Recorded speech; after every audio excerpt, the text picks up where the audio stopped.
Ladies and gentlemen, it is Red Shirt Friday here at Red Wilson Field in South Yarmouth as the YD Red Sox get set to continue this sort of somewhat homestand, as it's 8 home games in 10 days, as they take on the Chatham Anglers as they come to town. Hello, everybody, and welcome in Andre Sims, and alongside me, TJ Mathewson. And TJ, up until yesterday, this was a YD team that was struggling, sort of got off the schneid with the win last night against Brewster, and this is a Chatham team that comes in that is still struggling. They have been shut out twice, battered around a couple times, but this Chatham team has had nothing but success against this YD team, so something's got to give in this one. What does YD need to do to make sure that we don't have a repeat of some of those earlier games? Well, first thing I'm going to touch on is the Anglers. This rough stretch we're talking about, they've lost their last 3 games. In the first 2 of those losses, they were shut out at each of them. And then the next game, they gave up 15 runs last night to Falmouth in a 15-6 loss at home at Veterans Field. So a tricky situation to look at for Chatham. For a pitching staff, for them, has been one of their strengths this year. They ranked 3rd in the Cape in ERA, and that's really what shut YD down this year.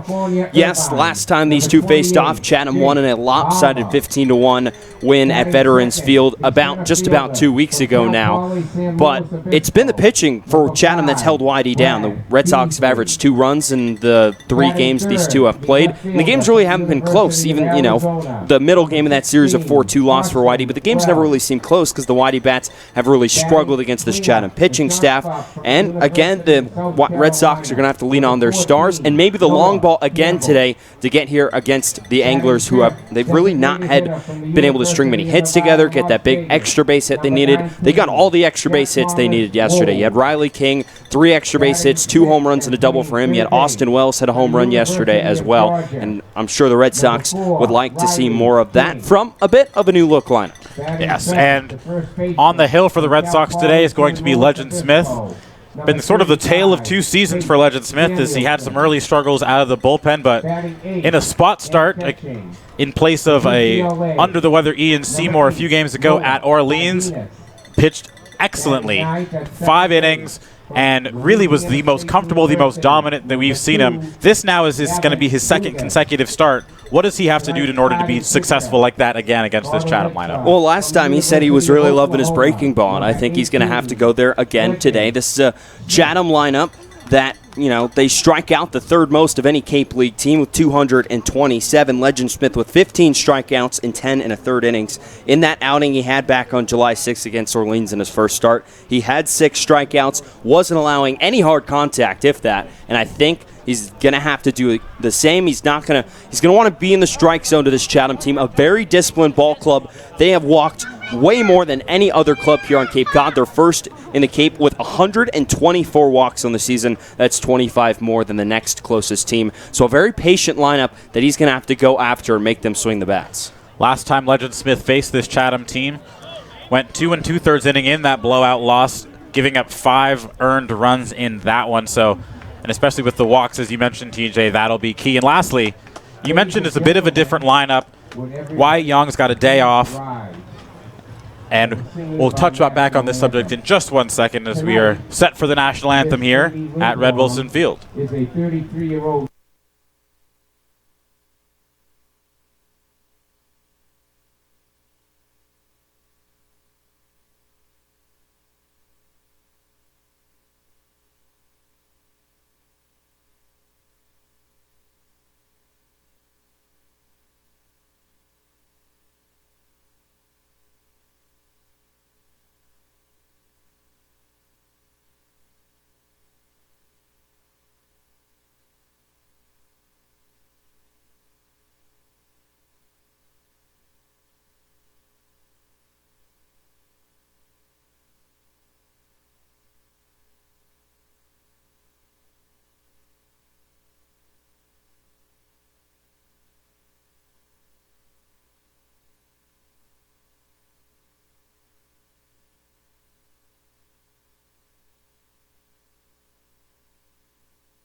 Back here at Red Wilson Field, and TJ, I was about to ask you before we broke for the national anthem that this is a very different lineup from the one that we've been used to seeing over these past couple weeks for Scott Pickler.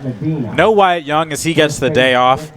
Noah Campbell at shortstop and batting cleanup. Riley King, who had success in the bottom of the order, stays down there. So with this shakeup and the way this lineup is set up today, who are you looking at to be the table setter to get this offense started against a team that they have struggled? Well, first of all, I want to see how comfortable Campbell looks out at shortstop. It's really been a story for Campbell the 2 summers I've gotten to see him up here on the Cape. Last summer, he was primarily DH and second base. A couple spot starts at shortstop for him last summer. This year, he's been out in left field and designated hitting, still trying to find that spot for him. And with Wyatt Young getting a day off here today, Scott Pickler with the decision who to put at shortstop. We heard Austin Wells' name in that conversation, but ended up being Noah Campbell, who's played quite a bit of infield in his career and is going to be out there at shortstop. We're going to see how well he handles it and how comfortable he is might affect how he is at the plate.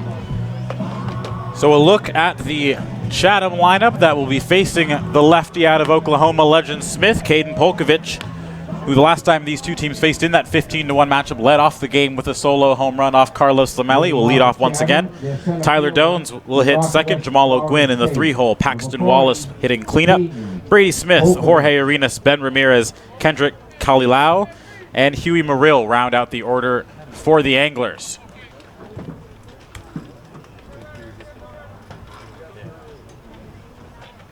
Caden Polkovich digs his right foot into the back corner of the batter's box.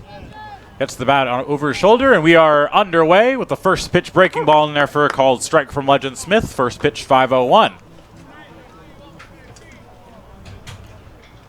Polkovich on the year, sitting at 284, has got 3 home runs out of the leadoff spot.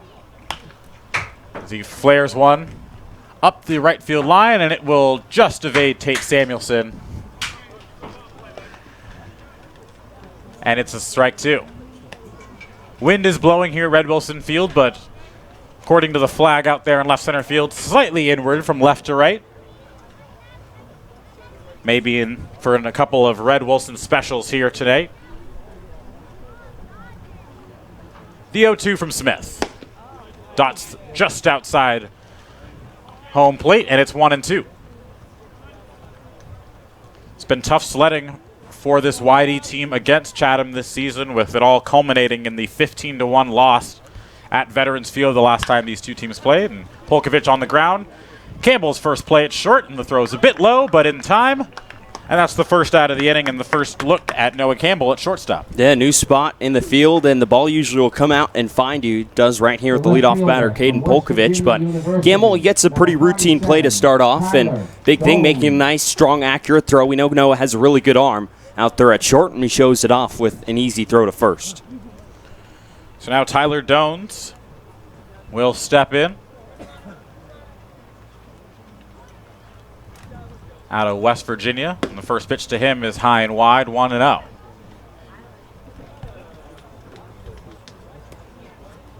Legend Smith in his last start against Orleans, 5 innings, no runs, just 2 hits. Did not walk anybody, which is probably the most crucial thing for him. 1-0 pitch is downstairs, 2-0. And I mentioned pregame, a crucial thing against this Chatham lineup, which walks more than any in the Cape. Very patient. Walked 4 in this outing against Chatham earlier in the season, which he gave up 5 earned runs. With the 2-0s in there for a called strike, 2-1. Defense behind Legend Smith today. Austin Wells, Brad Beasley, Jake Palmer left to right in the outfield. Riley King, and as the aforementioned Noah Campbell at shortstop. As the 2-1 is a called strike on the outer half, and it's 2-2. Campbell's double play partner today is Gavin Dugas, and Tate Samuelson man's first base, and Noah Cardenas is behind the dish putting down the signs. 2-2. Got him looking on the inside corner. First strikeout of the day for Legend Smith, and it's a quick 2 down for Chatham in the first. And there you see him using that fastball. We talked about the curveball pregame, but that fastball there, he uses it being down 2-0 and comes back with 3 straight strikes to Tyler Dones. Beautiful pitch there on the inside corner. Now Jamal O'Gwyn will step in out of USC. One of the 9 players mentioned in the article by the NCAA as the hottest bats here on Cape Cod this summer as he looks at a breaking ball for strike one. Austin Wells and Wyatt Young both made that list as well, along with the likes of Nick Martinez over with Gatuit. And it's a quick 0-2 to Jamal O'Gwen.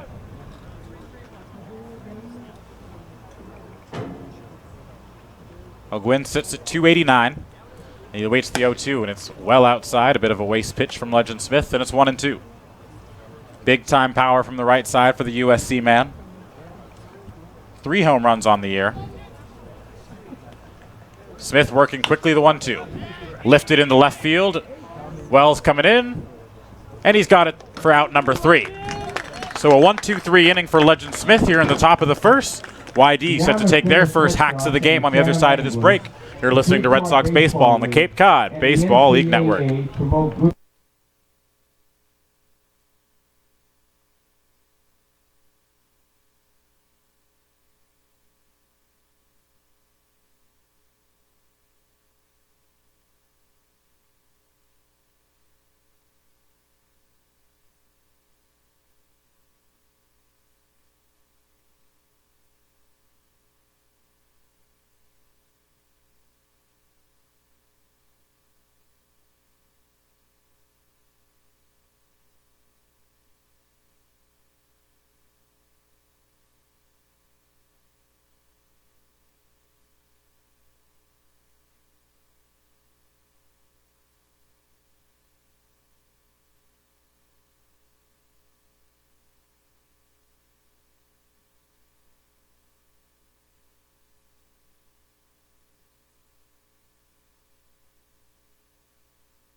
Bottom of the first inning here at Red Wilson Field. Andre Sims, TJ Mathewson with you. And a look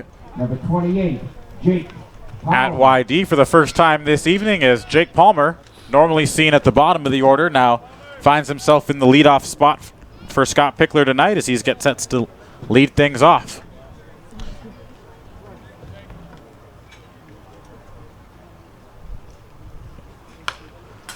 Fouled back into the screen. And it's 0-1.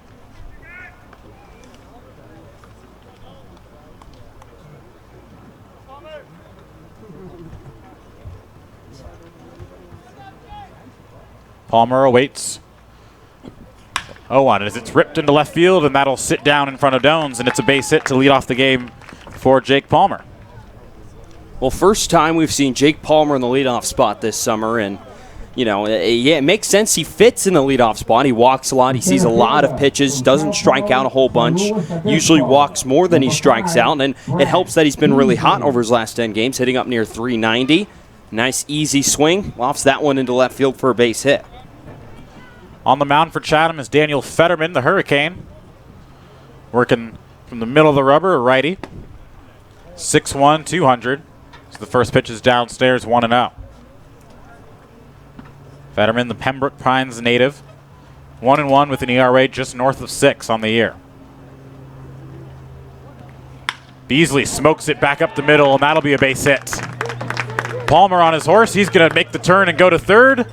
The throw skips in and is cut off. And it's first and third, nobody out for the Red Sox. Red Sox out early, jumping all over. Fetterman getting into a couple of pitches over the middle of the plate, not trying to do too much with it. Nice, easy line drive swings from both Beasley and Jake Palmer. Line drive singles the other way. He'll put runners at the corners.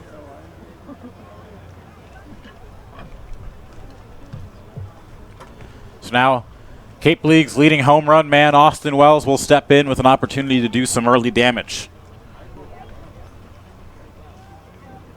Austin Wells had a home run in the first inning in yesterday's contest to snap the three-way tie atop the leaderboard and give him 6 on the season as he looks at the first pitch in there for a called strike 0-1.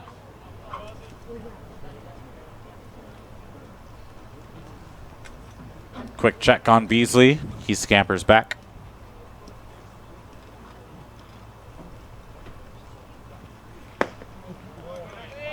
1-0 pitch just misses, and it's 1-1.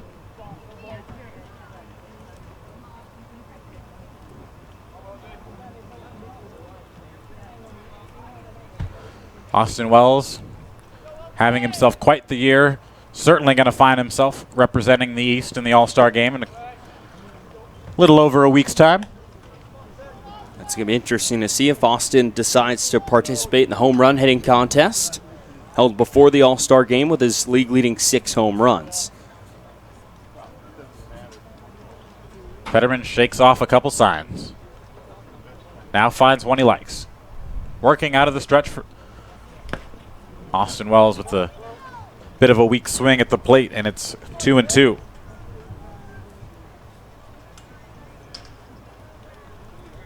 These Red Sox will be looking, I think at this point we can comfortably say there's at least 3 locks on this team to be All-Stars, and Austin Wells, Wyatt Young, Taylor Dollard. I would agree with that. 2-2's downstairs. Wells lays off, and it's a full count. Well, remains to be seen how the rest of it shakes out over these next couple days. If someone gets hot, we could see a guy. And another person you would figure would be there is Ian Seymour, but potentially heading out.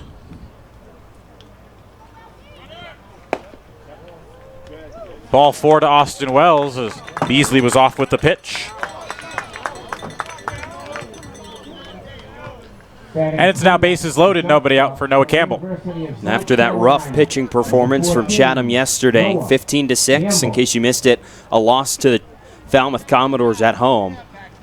Daniel Fetterman not off to the start Tom Holliday wants here in the bottom half of the first inning. 3 batters, all reach. This is the 3rd start, 5th appearance for Fetterman in this one. Got the win, gave up 2 earned in over 4 innings in his last appearance. As Campbell skies it deep into center field. Polkovich going back. He now settles underneath it. Palmer's going to tag. The throw's going to come to third. Beasley is in there with a slide. And it's a sac fly RBI for Noah Campbell. And the Red Sox are up 1-0.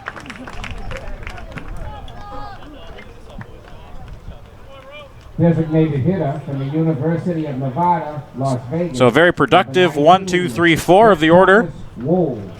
As of the first 3 reach base, Noah Campbell moves everyone up 90 feet and drives in the run. And now Jack Thomas Wold steps in, looking to keep the line moving and drive in a couple more runs here early.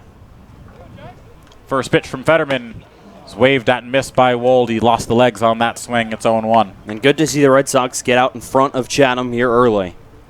Have struggled to get out in front of the Anglers this season. The one game they were winning for the majority of the game against Chatham is a game they got fogged out. And the players were not happy after that one. Got into the 4th inning, and you saw the fog. This back in June against Chatham, first game, I believe, at Veterans Field. You see the fog start to rolling in. There's fog in the outfield pregame during BP. 0-1 pitch is swung on and missed, and it's now 0-2. Or excuse me, that was strike 3 as Wold goes down swinging for the second out of the inning. But you saw the fog there pregame, and you get through 4 innings, and all of a sudden the fog is just, you can't play through it. Can't see any fly balls into the outfield. And go through the 30-minute delay, fog doesn't clear. And then, 20 minutes after the team leaves, the fog's gone. So Riley King steps in. He had a monster day at the plate yesterday to the tune of 2 home runs. As he grounds one left side. Ben Ramirez on his horse will deliver over to first, and that'll end the inning. So the Red Sox strand a pair, but they draw first blood in this one as they head to the top of the second inning. The Red Sox are up 1-0. You're listening to Red Sox baseball on the Cape Cod Baseball League Network.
Back here at Red Wilson Field, here for the top of the second inning, and as we mentioned in the open, it is Red Shirt Friday, one of the premier Cape Cod Baseball League traditions, as Paxton Wallace steps in and looks at a first pitch downstairs. And as part of Red Shirt Fridays, it's honoring military members and their families and such. And we are pleased to be joined by Deputy Chief Stephen Exaros of the Yarmouth Police Department, joining us as he was on the field pregame as part of the national anthem, and will be doing a part of Big Nick's ride. So, Chief, thank you for joining us. We appreciate it. Yeah, thanks for coming on. Thank you for having me and all of us. It's an honor to be here. And so, as this game goes on, they highlighted it at the top, but obviously for those of our listeners who are not here, they talked about Big Nick's ride. They're going to have 1,000 motorcycles going through Cape Cod, ultimately ending here at DY High School. And so if you could just give a little bit of the background and the context of what Big Nick's ride is and why it means so much to the people on Cape Cod. Absolutely. Nick Exaros, my son, played right here. So he's a DY High School graduate, class of 2006. He played baseball here and football. He wanted to be a Marine. He wanted to serve his country. He earned that title in 2006, fought on the ground in Iraq and also in Afghanistan. And we lost him in combat 10 years ago next week. Of course, all of us here at the Wiley Red Sox express our sincerest condolences. And so one thing that is very true about Cape Cod is that it is a place, a community that really rallies around each other. And so how does it make you feel when you see the outpouring of support that this community brings to you, specifically in relation to the fact that you've lost your son and to fallen veterans in general? That's a great question. It helped save our life. It really did. When you lose a loved one in war and you never see him again, it's very hard. And we knew we were not alone. The community has supported us since that day one. And here we are 10 years later with this motorcycle ride that was started by a bunch of Marines. We never rode motorcycles, but they asked if they could do this ride. They did it. And here we are 10 years later with this incredible patriotic event where over 1,000 motorcycles come from all over the world. We had a guy come from New Zealand. Wow. Who wanted to see how Americans treat their fallen. And we ride, and it also is like a parade. And what it does, two things. It honors our fallen. There's 16 like Nick from Cape Cod that have died in this war. That hasn't ended yet. But also it thanks the living. We must thank those that serve our country like you're doing tonight because they made it home. And we need to be grateful and thankful for our freedom. And the freedom comes at a high price. Yeah, of course. Already 2 down here in the inning as Legend Smith once again finds himself working quickly. And Chief, I'll ask you one more question in that. So, organizationally, I'm sure when this started, you didn't anticipate the numbers that this would turn out to be. So, from where it started to where it is now, how do you sum that? How do you sum that growth up? What do you attribute that to? Being an American. Americans are known all over the world as being patriotic, being helpful, being kind, being generous. They really are. And as a Gold Star family, they've embraced us. So that ride started out with 300 motorcycles here 10 years ago. And now there'll be over 1,000. And sometime, there could be 2,000. Remembering our fallen, but thanking the living. Because also along the route, it's a 35-mile route, there are thousands of people holding signs, waving flags. And veterans have come to me, in fact, right in this parking lot, in tears. And I remember a Vietnam vet told me, he said, I've never felt thanks until that ride. So we do it to honor the fallen, thank the living. The community on Cape Cod is amazing. It's very patriotic, and we saw touches our hearts. We saw the support, similar to last year with Gannon Night here at DY. Very similar. Very big night. And so Sean Gannon was one of my officers, and now his parents have to live like me. But we support each other, and that's what you do. You support each other, and it works. And I know one thing, Nick's last words were to his mom on the phone from Afghanistan in combat before they pushed out, and he said, don't worry about me, Mom, I'm living the dream. And then he was killed 3 weeks later. So we encourage people to have fun, live their dream, because it comes at a high price. So live it. Stand up for that flag, support the national anthem, and live your dream. Thank you so much, Deputy Chief Steven Exaro is joining us. And if they want more information, if they want to be able to learn about Big Nick's Ride, come out and support, is there a place that they can go to find more information? Absolutely. We have Big Nick's Ride for the Fallen Facebook page. We also have Big Nick's Ride website. And so you just Google that. Also, this year, for the first time, we have a patriotic home contest. So the best home in the 35-mile route that has the most flags and the most display will receive a big prize. So it's all about America. It's all about patriotism. It's all about honoring the price of our freedom. Thank you so much for joining us, Chief. We really appreciate it, and as part of a little slice of the Americana here on Cape Cod, Red Shirt Fridays, doing all that we can, and we really appreciate all that our military members have done, both past, present, and future. So thank you so much for joining us.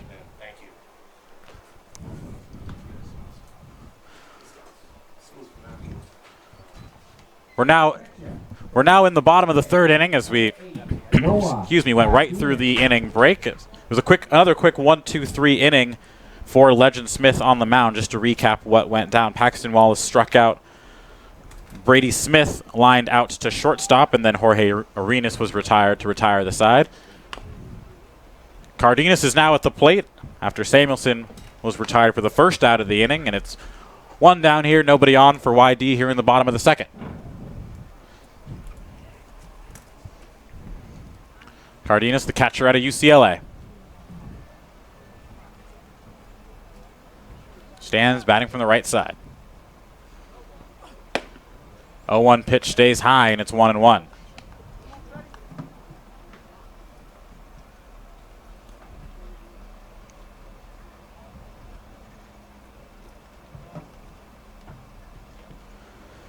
One pitch on the way. That one's skied behind home plate.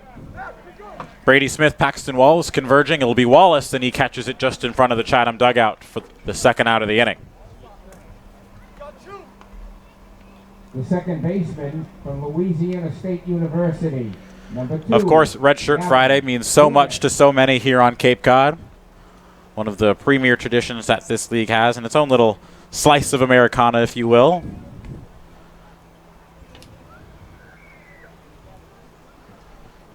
First pitch, Dugas grounds it weakly back up the middle. Murill circles it, and the throw is just in time as he gets the throw jumping Muriel ended up all the way into shallow left field because momentum carried him that far as the bat was shattered. Dugas is retired, and it's a 1-2-3 inning for the Red Sox. We head to the top of the third inning here on the Cape Cod Baseball League Network.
Back here at Red Wilson Field for the top of the third inning.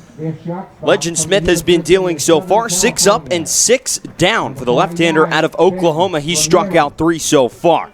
It'll be Ben Ramirez, Caden Kalilau, and Huey Morrill here in the top of the third inning in South Yarmouth. TJ Mathewson and Andre Sims here with you. First pitch on the way to the USC shortstop Ben Ramirez. Over for a strike. It's 0-1.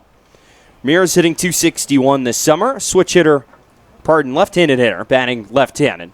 0-1, swing and a miss from Ramirez, and the count's quickly 0-2. Ramirez has had an okay Cape Cod League summer so far. Pair of home runs. Lefty awaits the 0-2 from Smith. Fastball misses just away. The count's 1 ball and 2 strikes. Legend Smith has struck out 3 of the 6 batters he's faced so far. Ramirez has hit his only 2 home runs of the summer against YD. 1-2. Swing and a foul out of play left field side. And the count is 1 ball and 2 strikes. And Ramirez is not a big power guy. Didn't have a single home run all spring at USC. Has 2 up here with the wood bat on the Cape. 1-2, swing and a fly ball out to shallow right field. Backing up is Gavin Dugas, the second baseman. He's there, and he'll make the catch for out number 1 here in the top of the third. So here's Kendrick Kalilau. He's been struggling this summer. A 176 average. 1 RBI for him so far. Just some brief playing time. Kalilau only 7 games so far, 17 at-bats as he bats from the right side. First pitch on the way from Smith. Fastball called a strike, and it's 0-1. Kalilau, the outfielder out of Florida, stands 6 foot, 205 pounds. Just finished up his freshman season with the Gators. A native of Kissimmee, Florida. 0-1, swing and a foul out of play. And the count goes to no balls and 2 strikes. His first season, he was an everyday player in the Florida lineup. Led the team in batting average, triples, RBIs, total bases, and slugging percentage. 0-2 misses low from Smith, and the count will go to a ball and 2 strikes. Former 30th round draft pick in the 2018 draft by the St. Louis Cardinals. 1-2 swing, and the breaking ball from Smith is grounded over to third base. Riley King Fields makes a running throw over to Tate Samuelson at first, and it's in time for out number 2. Legend Smith looks so much more comfortable on the mound as a starter than he did in his relief appearances in the early part of the season, TJ. He's attacking hitters, he's working with poise, he's locating. It's almost night and day. It's like he's just a completely different pitcher when he toes the rubber from the start. So here's Huey Morrill, the Oklahoma State product, hitting under 100, 083 so far. But yeah, Andre, you mentioned as Smith fires the first pitch, swinging a foul first base side, and the count's 0-1. But Smith it's very apparent how much more comfortable he is out on the mound. I spoke to him after his first start in our post-game interviews we do on our Twitter page. Follow Whitey_Red Sox on Twitter is the 0-1. Great swing and a foul straight back, and the count's 0-2. It's a great follow, but he was telling me he prefers to start. He's more comfortable starting on the mound, and he didn't know that day he was going to start until about 11 in the morning when Ian Seymour wasn't feeling great. Seymour ended up getting pushed back just one day. 0-2 from Smith. Fastball sails up and outside, and the count goes to 1-2 strikes. But it all worked out for Legend Smith. All around the strike zone, fastball was working, breaking ball was working at a quick pace too. 1-2. Fly ball socked out to right field. Jake Palmer drifting over towards the foul line. Looking up into the sky. He's there and just in foul territory inside that foul line. He's there to make the catch for out number 3. 9 up, 9 down. Set down by Legend Smith to start this ball game here in South Yarmouth. Well, to the bottom of the third at DY High School. It's 1-0 Red Sox here on the Cape Cod Baseball League Network.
Irvine. Top of the lineup due up for Whitey as they come to the plate in the bottom of the third inning, leading 1-0 over the Chatham Anglers. Jake Palmer, Brad Beasley, and Austin Wells set to come to the plate.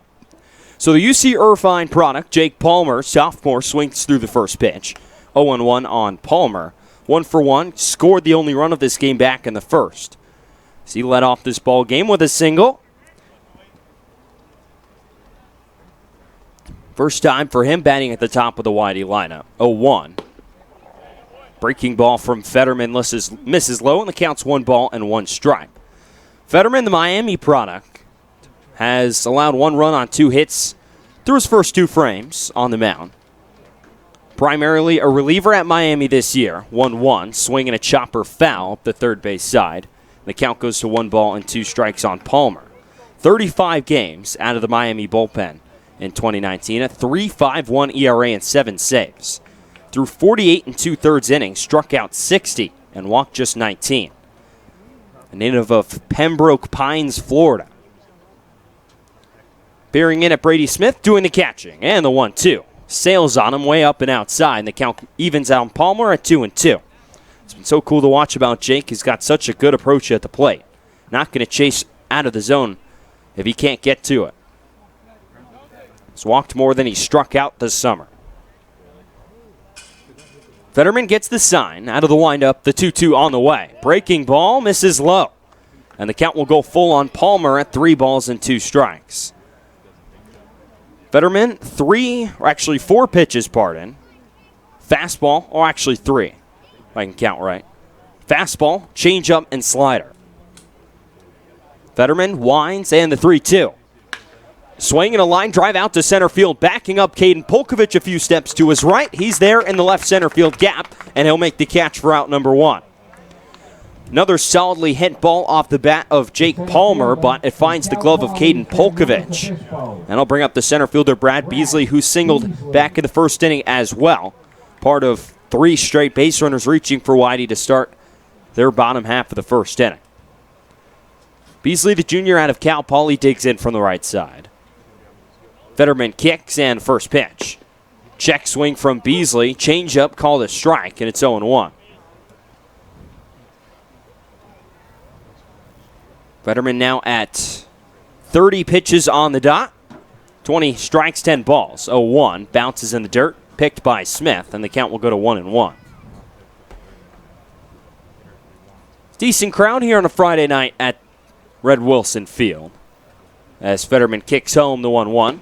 Fastball, called a strike on the inside corner, and the count goes to 1-2. The 5th game of a stretch of 8 out of 10 at home for the Red Sox. Snapped a 3-game losing streak yesterday with a 5-3 win over Brewster. 1-2. Breaking ball, slider misses outside. Smith held it there for a second, but couldn't get the call from Vincent Alexander Medina behind the plate, and the count's 2-2. Smith setting up inside this time as Fetterman winds. 2-2, swinging a ground ball past the third baseman Arenas and into left field. So Brad Beasley 2 for 2 as he checks in at first base with a single. That'll bring up the left fielder Austin Wells. He walked back in the first inning, and a chance for the Red Sox to extend their lead with the league's second leading RBI man, Austin Wells, with 21, and the leading home run hitter.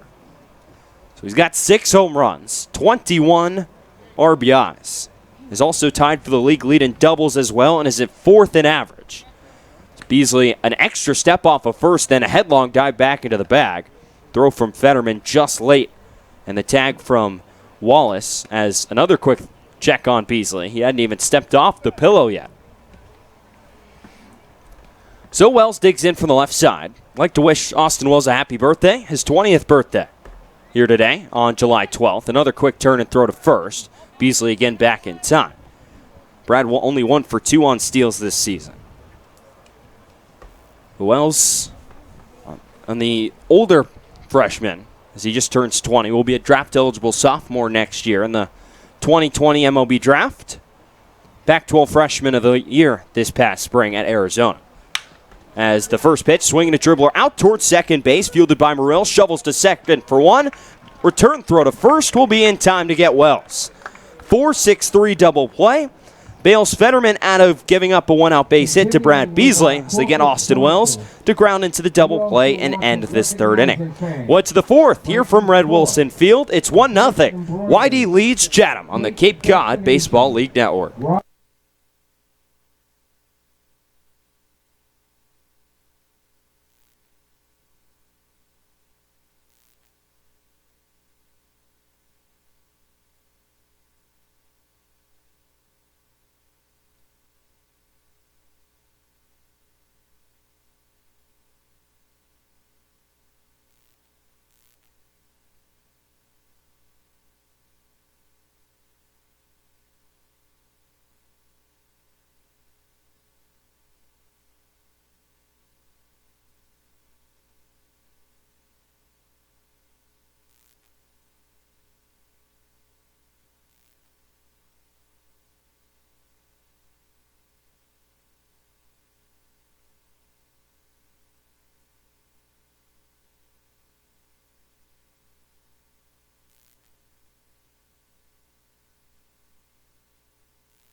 Top of the Chatham lineup set to come to the plate here in the top of the 4th inning. Facing Legend Smith, who's faced the minimum here through 3 innings. Out, the Oklahoma Sooner out for his 4th inning of work. Winds and fires home the first pitch to Caden Polkovich. Breaking ball called a strike on the inside corner, and the count's 0-1. That's the pitch that Smith said was working so well for him back in his first start against Orleans. As Polkovich swings at the 0-1, chops it towards Noah Campbell at short. He fields, throws it over to first base, and it's in time to get Polkovich. So Caden has grounded out to Campbell at short both times he's been up. And on 2 pitches, the leadoff man is retired for Chatham, and Tyler Dones will step to the plate. Working here in the 4th inning with 1 out. A pitch count for Legend Smith low. Left-hander out of Oklahoma will wind and fire home the first pitch to Tyler Dones, the West Virginia product. Watches a strike on the inside corner. It's 0-1. Smith attacking that strike zone, doing exactly what you need to do against a team that's very disciplined, watches a lot of pitches, draws a lot of walks as the 0-1 misses down and in, and the count goes to 1 ball and 1 strike.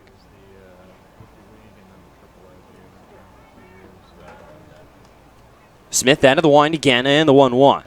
Swinging another chopper towards Campbell at short. He fields it on a couple hops, throws over to first, and it's in time to get Tyler Dones. So 2 up and 2 down against Legend Smith here in the 4th inning. That'll bring up the designated hitter, Jamal O'Gwen.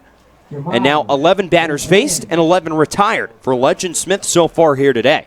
And for Noah Campbell out at shortstop, he's had 3 balls hit at him and made the play every time. A good start. Nothing too hard, all pretty routine ground balls, but he's made it fluidly. First pitch to O'Gwen. Swing and a rocket out to left field. Incoming Austin Wells. Dives, can't make the catch. It skips past him. O'Gwen will round the bag at first. He'll head to second. He'll put on the brakes there. So finally, with 2 outs in the top of the 4th inning, Chatham checks in with their first base runner of the ball game. A 2-out double by Jamal O'Gwen puts a runner in scoring position for the Anglers and with 2 outs.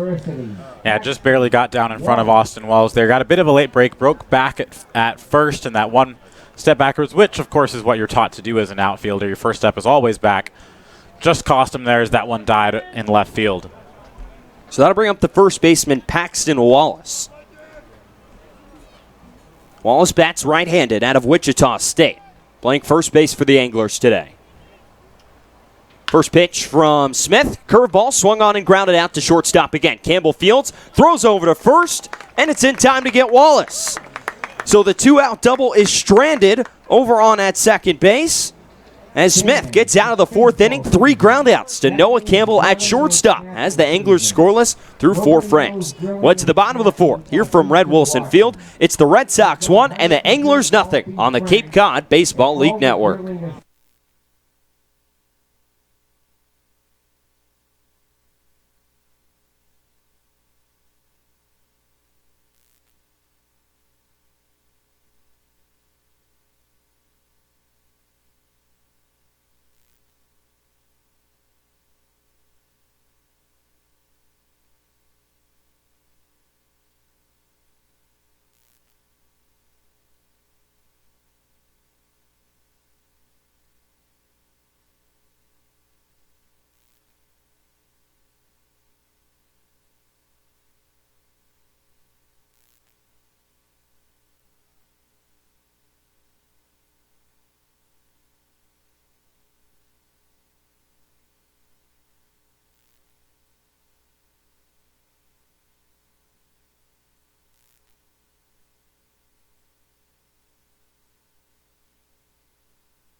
Bottom of the 4th inning here from Red Wilson Field. It's Whitey 1 and Chatham nothing.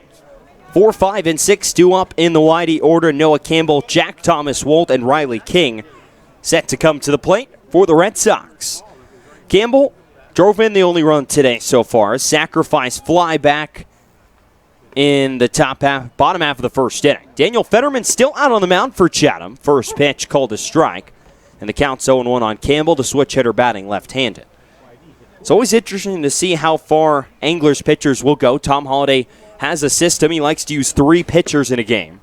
If everything goes ideal, as the 0-1 on the outside corner. And the count goes to 0-2. We apologize for the bug that was up on our camera lens for a few seconds as we came back, but it looked like he moved away. Yes, he has since vacated the camera. As the 0-2 is chopped foul on the third base side. Count stays out, no balls and 2 strikes. Isaac, our producer, was looking at the camera at this point. I was like, what? And it's one of those things with like the size of the lens, it looked like it was just a massive bug. I mean, I'm sure it was just a regular fly or a bee, but like the amount of space it was taking up on the screen was like... Just taking up the whole pitcher's mound pretty much. Yeah, it was completely covering the space. 0-2, swing and a fly ball out to shallow left field. Dones was playing really shallow in left. He's there out in the left center field gap, and he'll make the catch to retire Campbell to start this 4th inning. That'll bring up the designated hitter, Jack Thomas Wold, 0 for 1 with a strikeout swinging. We've had a couple of incidents with the camera. I remember last year we had Christian Koss smack a foul ball right into the camera lens. Knocked it out of play for half a game. We managed to get it back underway. A little scratch on the lens, that's all. First pitch, swung on and missed from Wold, and the count will go to 0-1. And that to Bug, not really damaging, just, creepy. Hey, can you move? Trying to watch a game here. A little inconvenient. 0-1 on the way to Wold. Swinging a chopper foul straight back, and the count will go to no balls and 2 strikes. What? Bugs aplenty here on Cape Cod. It's muggy. Thank goodness we don't get mosquitoes up here in the press box. Knock on wood. Fetterman working quickly out of the windup. Peers in at Brady Smith to get his side. Finally gets it and delivers the 0-2. Swinging a chopper right back to him. He stabs it on one hop. Will underhand over to Paxton Wallace at first. And quickly there's 2 down for the Red Sox here in the bottom half of the 4th. The third baseman from the University So Riley King, the third baseman, will step to the plate.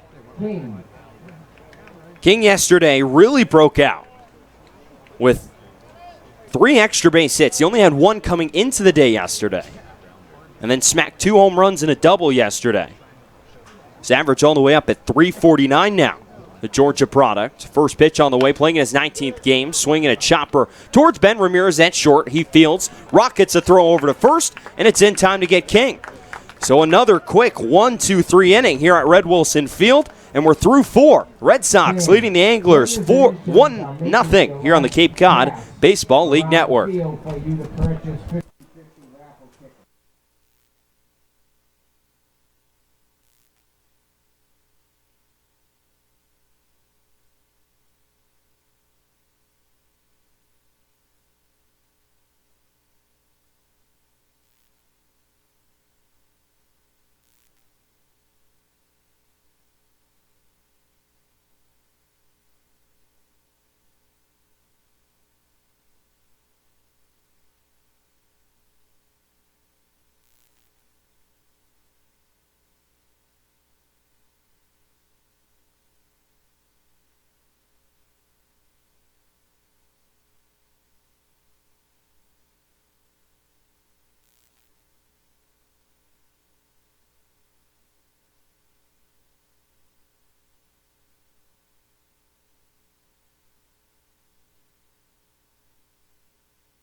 From the University of Florida, Brady Smith. Top of the 5th inning here. YD leads 1-0. Andre Sims, TJ Mathewson with you on Red Shirt Friday. Little over the halfway point of the season. As we head towards the final stretch, as the first pitch is a breaking ball that slips out of the hand of Legend Smith, out for his 5th inning of work, and it's 1-0. It's 5, 6, and 7 due up for Chatham as Brady Smith, the catcher, stands in, batting from the right side. He's 0 for 1 on the day. Hit a line shot right at Noah Campbell in his first at-bat. And he's ahead 2-0 in his second AB of the day. Legend Smith has worked quickly. Just the 1 hit allowed, the 2-out double. So the 2-0 pitch just paints the inner half, and it's 2-1.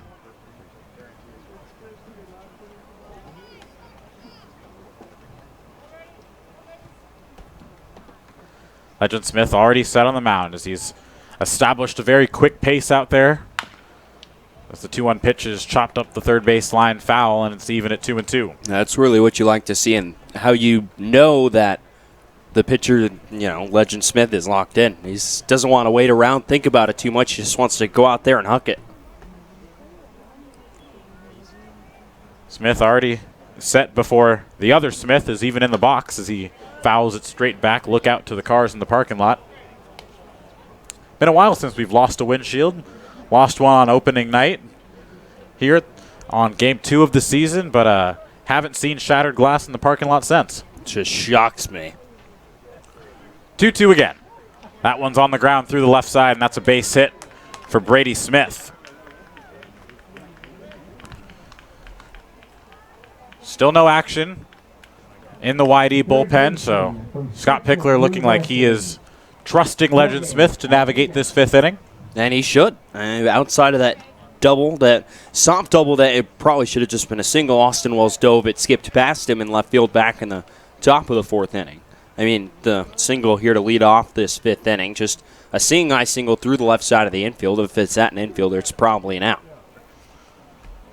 Infield at double play depth now as Smith delivers a breaking ball wide, 1-0.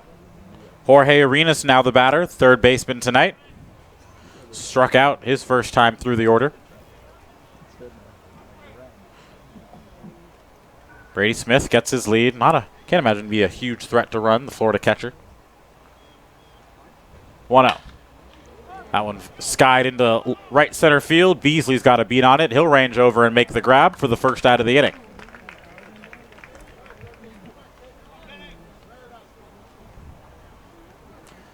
So one down here. Now a ground ball gets Legend Smith out of the 5th inning, and Ben Ramirez is the man that'll step in to face him.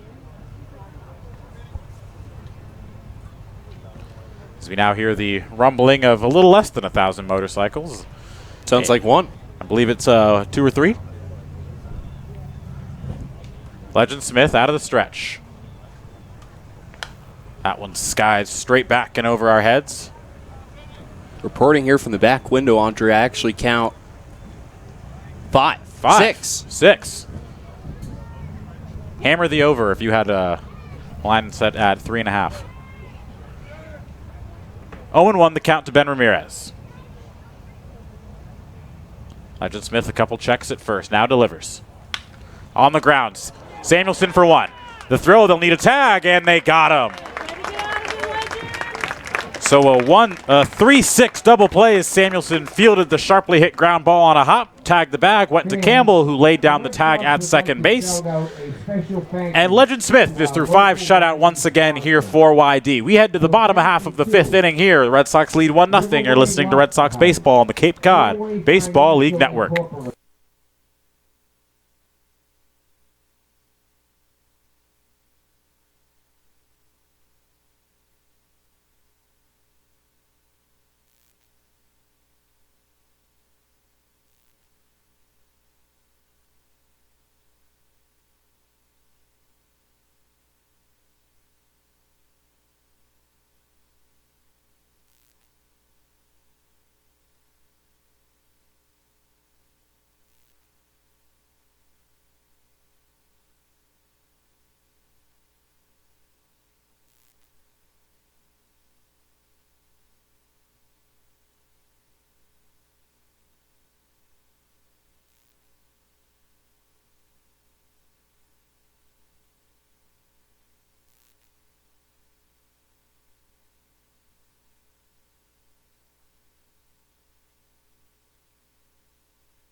Tate Samuelson steps in his second time through the orders. It's the bottom third, 7, 8, 9 to lean things off for YD here in the bottom of the fifth inning. Andre Sims, TJ Mathewson with you as the Red Sox are up 1-0 through 4.5. Samuelson first pitch swinging, chops one off the left side, foul, and it's 0-1.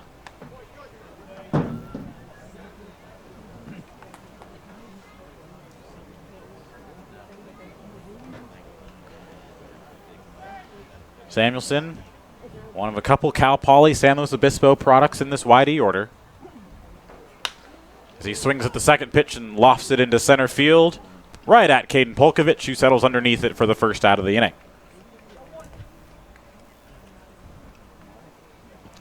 So Samuelson now gives way to Noah Cardenas. Catcher out of UCLA. Gavin Dugas waits on deck.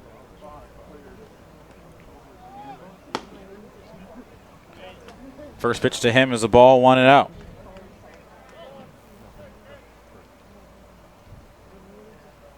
Both pitchers performing well here. Fetterman just with the one run allowed in the first as he struggled to settle in, but since that first inning has pitched well, only allowing one hit, which was erased very quickly on the 4-6-3 double play.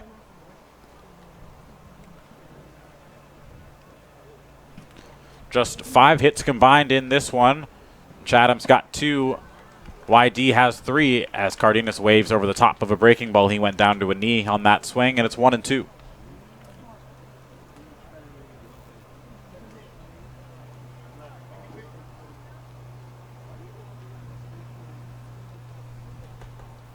One-two on its way to Cardenas.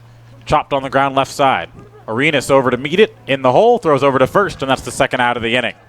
Excellent range there from Jorge Arenas, going all the way into the shortstop's gap to make the play and then fire a strong throw across the diamond. I looked for a second that Arenas might fumble that ball out of his hands. He double clutched a little bit in his glove, struggled to get a grip on it, but still able to make a strong throw over to first and get Cardenas by about half a step. So now Gavin Dugas steps in, LSU Tiger. First pitch to him is a breaking ball spun in for a called strike, 0-1. And we talk about Legend Smith attacking the strike zone. Fetterman is doing the exact same thing now. 37 strikes and 13 balls. Both pitchers have been around the plate as that one's sky behind home plate. Brady Smith camps underneath, battling the sky, and he's not going to make the catch as it just evades him in foul territory.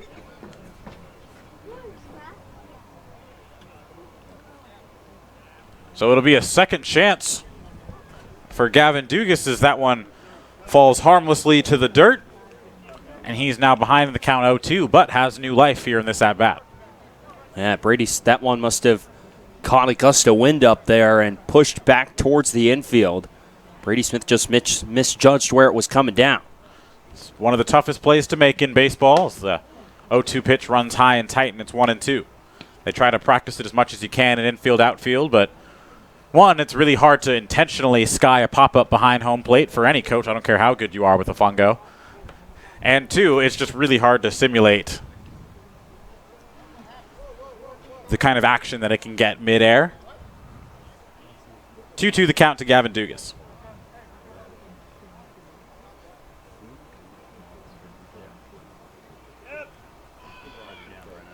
Here's the pitch.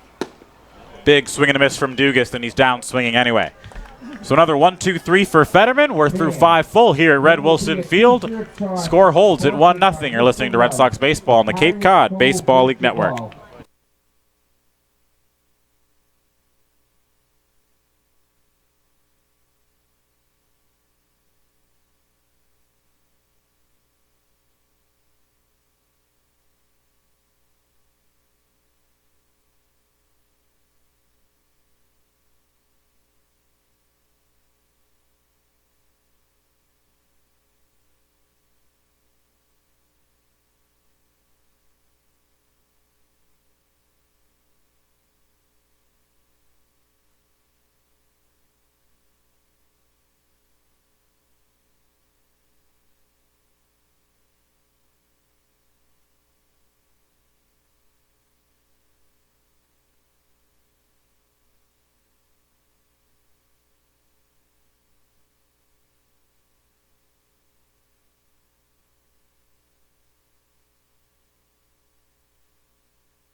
Kendrick Kalilau steps in. 8-hole hitters is 8-9-1 to face Legend Smith. As he enters his 6th inning of work. For a team like this YD team, TJ, that's had some instability, especially from its pitching staff in starting games and getting deep into games, as the 1-0 pitch is skied into center field right at Brad Beasley, and he puts it away for the first out of the frame. To get back-to-back starts like this YD team has had from Eric Tolman last night and then Legend Smith tonight, that really bodes well for this team going forward. It's just been such an inconsistent adventure on the mound for the Red Sox this season, but you saw Tolman yesterday was spectacular, pitched into the 6th inning, got 8 strikeouts, really a big part in helping Whitey keep Brewster down, get out in front, and stay in front, and Legend Smith's doing the same here. First pitch swinging again at Beasley, and he settles underneath this one for the 2nd out of the inning. Legend Smith's got 2 outs on 3 pitches here in the 6th. He is just cruising. I mean, these Chatham hitters are being aggressive. They're trying to jump over a pitch early in the count over the plate, trying to barrel it up, but they can't find any grass right now. 5 2/3, 58 pitches, 41 for strikes for Legend Smith in this one. He's been excellent. First pitch to Caden Polkovich is in there for a called strike. You have to imagine the take sign was on there, TJ, after 2 very quick outs. Polkovich grounded out to Noah Campbell twice. That one's skied foul, and it's quickly 0-2. Eric Tolman in yesterday's ball game went 5 2/3. That's the longest start of any Red Sox pitcher this season. Legend Smith looking to write his own name down atop that leaderboard. It's now 1-2 to Polkovich.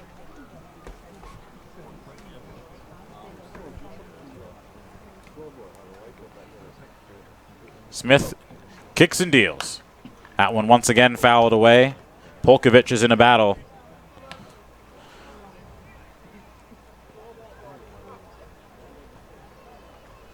Still no action at all in the YD bullpen. So Legend Smith has it on cruise controls. It's a weak ground ball to Riley King at 3rd. He's over to field it. The quick throw over to 1st, and they got him. Excellent play from Riley King at the hot corner as Legend Smith sets him down in order once again. He's faced just 1 over the minimum through 6. We head to the bottom of the 6th inning here on the Cape Cod Baseball League Network.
California, Irvine.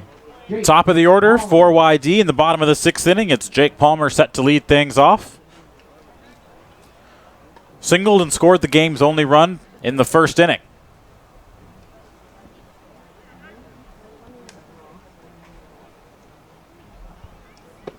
He looks at the first pitch, off speed in there for a called strike, 0-1.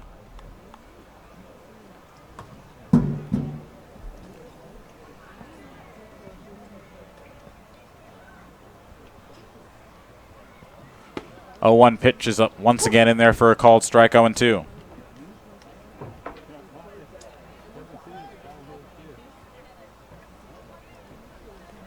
Palmer steps out, adjusts the batting gloves, now steps back in. That one's in the dirt, and it's 1-2. It's been an absolute pitcher's duel between these two here today. I'm sure the scouts in attendance have to like what they're seeing from the two arms on the mound.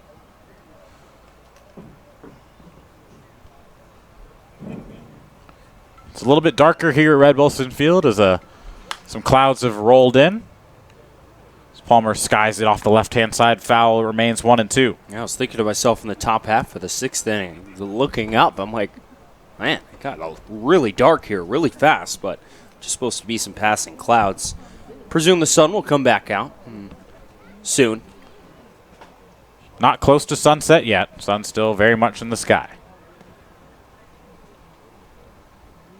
Fetterman will step off. Now retoes the rubber.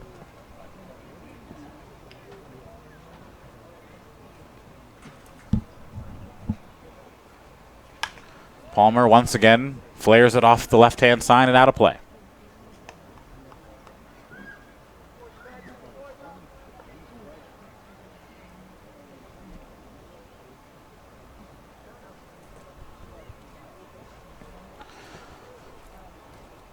Palmer has one of the team's 3 hits in this one. The other 2 come off the bat of the guy waiting in the on-deck circle, Brad Beasley, as Palmer on the ground to second base. Murill on a hop over to first, and that's the first out of the frame.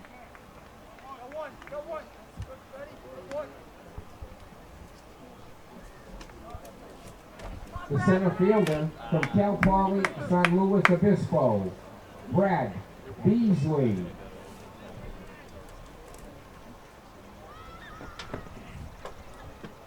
Brad Beasley had the most success of any Whitey batter in this game.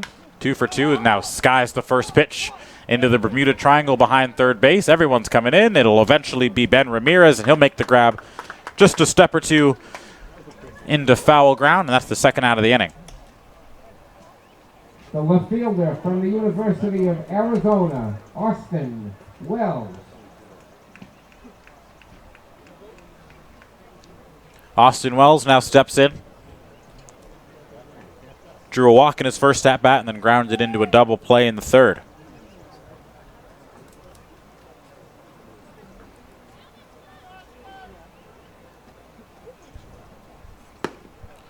First pitch painted on the outer half. It's 0-1.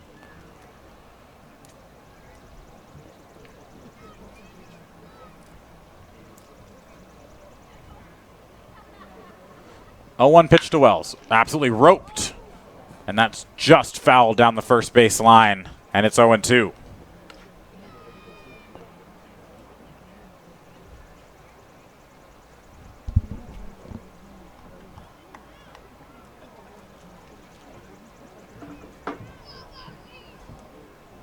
Wells now steps back in. Just missed extra bases by a couple of feet. The 0-2. Downstairs and a bit wide, and it's now 1-2.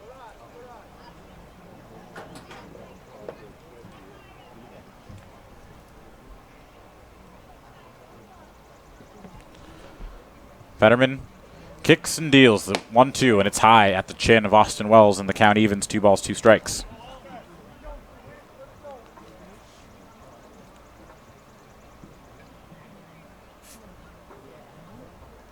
Wells was sort of in a coin flip as to who would be playing shortstop today for YD, him or Noah Campbell.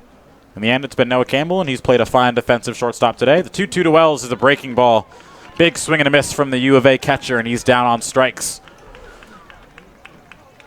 We are through 6 full here from Red Wilson Field. Still 1-0 our score. The 2 pitchers are matching zeros. You're listening to Red Sox Baseball on the Cape Cod Baseball League Network.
University, Tyler Doan.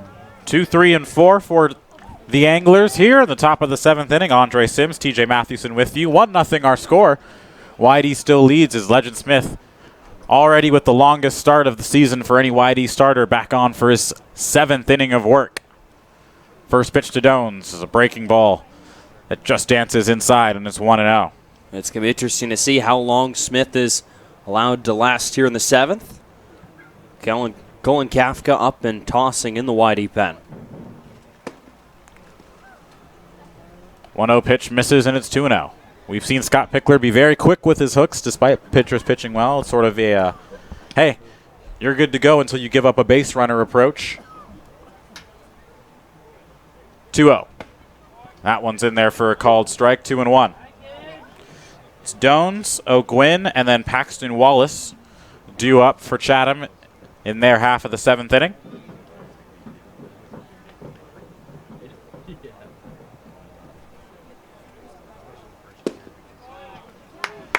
Two-one pitch is in there, called strike, 2-2. Legend Smith, a guy that's used primarily out of the bullpen at Oklahoma with mixed success. Having much better success here on Cape Cod, starting on the hills. The count's full. And I genuinely believe, TJ, that this is the first full count that Legend Smith has had today. Yeah, I would agree with you. And that just is a testament to how quickly and how efficiently he's been working. This next pitch will be pitch number 69, and it's chopped foul. There's the breaking ball. He's only needed really 2 pitches today to go through. He's got the fastball sitting anywhere in the high 80s to 90 miles an hour, and then he's got that mid-70s breaking ball. It's been just so effective for him.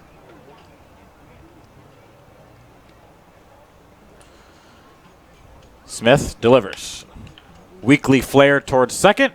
Dugas is underneath it. Excuse me, that's now R.J. Yeager in at second base for Gavin Dugas. And it's the first out of the frame. Designated hitter from the University of Southern California, Jamal O'Gwyn. So now Jamal O'Gwyn steps in. Doubled in his last at-bat. Smith very quickly set on the mound. First pitch to O'Gwyn is a breaking ball that just misses outside, 1-0.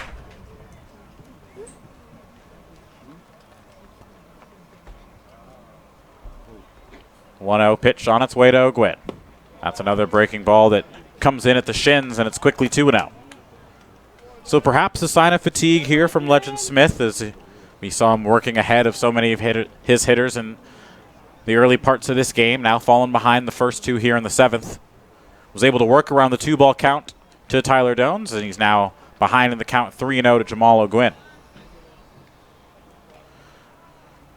Smith taking a second to gather himself on the mound, wipes his hand on his pants, now retoes the rubber. The 3-0 pitch.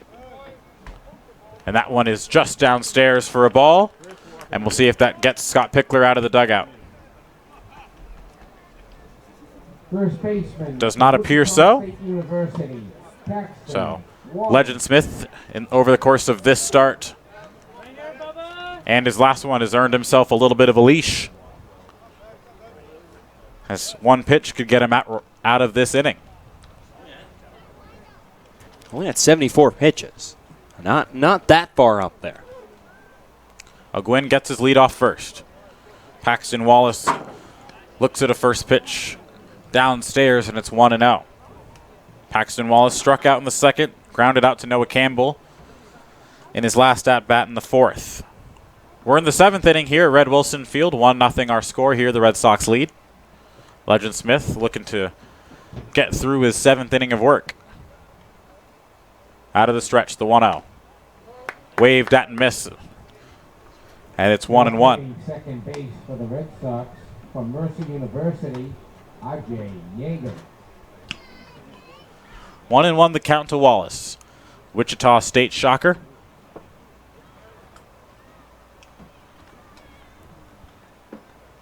Smith comes set, now delivers. Checks his swing, the appeal to first. No, he did not. And it's 2-1.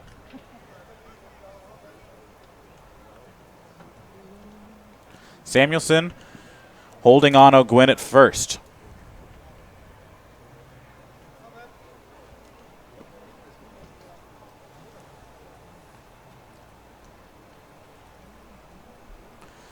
Smith now set, slightly closed. Looks over at first, now comes home. Looks again. Now delivers the 2-1. It's a breaking ball that just dots the outside corner. Great pitch from Legend Smith, and it's 2-2. Kafka still throwing in the pen. Scott Pickler keeping a watchful eye on his starter. 2-2 pitch, upcoming. That one runs inside, gets away from Cardenas, and O'Gwynn moves up to second base and takes the double play out of effect.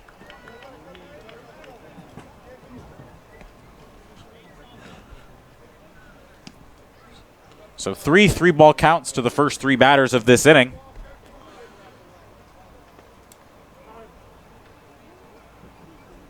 And now Scott Pickler's out of the dugout with the count full. Still no sign yet.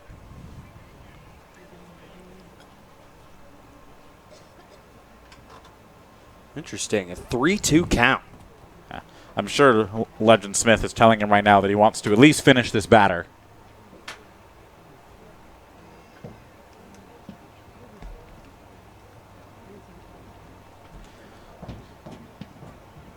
Home plate umpire out to speed up this pep talk.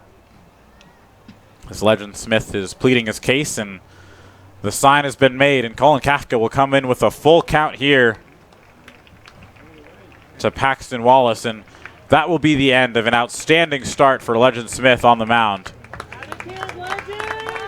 As he goes 6 1/3 scoreless, is responsible for the runner on second base, but arguably the best pitching performance of any YD starter so far this season. Yeah, he was awesome. Breaking ball, fastball, all around the strike zone. And Angler's really struggling to square him up. And his second straight start, and out there showing, yeah, he's got it as a starting pitcher. So we will take a quick break as Kafka is now on the mound, and he will get his warm-up tosses. We'll be right back with the conclusion of this at-bat and this inning here on the Cape Cod Baseball League Network.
So a quick mid-at-bat chess match between the two managers, as there is a new pitcher and also a new man in the box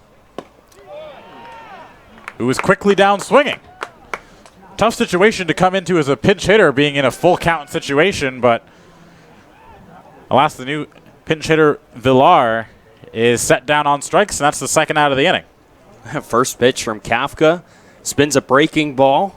Here it is. Come hit it to Anthony Villar, cold off the bench in a 3-2 count.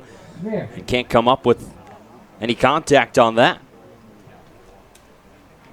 We're now going to have another new batter up for the Anglers.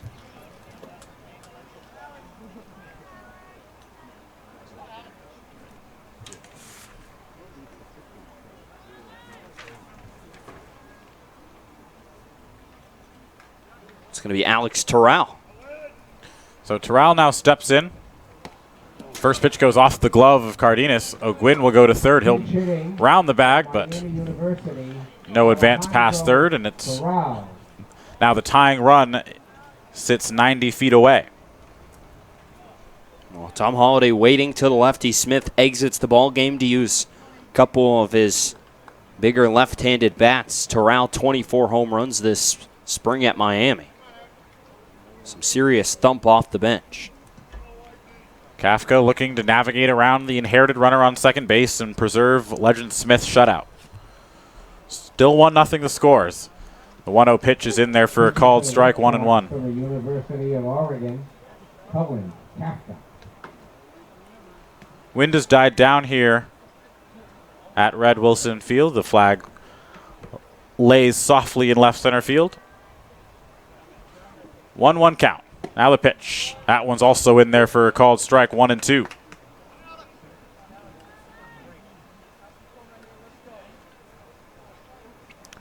Terrell just at 181 this season. But comes up in a big-time spot here for Chatham in this one as they find themselves down a run with the tying run 90 feet away. The 1-2. Waved at and miss in the dirt. Cardenas will go over to first. Samuelson will step on the bag, and that'll end the inning. So Kafka comes in and strands the base runner that Legend Smith walked. We are through 6.5. It's stretch time here at Red Wilson Field. YD leads it 1-0.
Daniel Fetterman is still out on the mound for the Chatham Anglers. Here in the bottom half of the 7th inning, he'll face Noah Campbell, Jack Thomas Wold, and Riley King coming to the plate for YD. It's been a pitcher's duel today. Fetterman, like his counterpart Legend Smith, out to start this 7th inning. There's some stirring down there in the Chatham bullpen.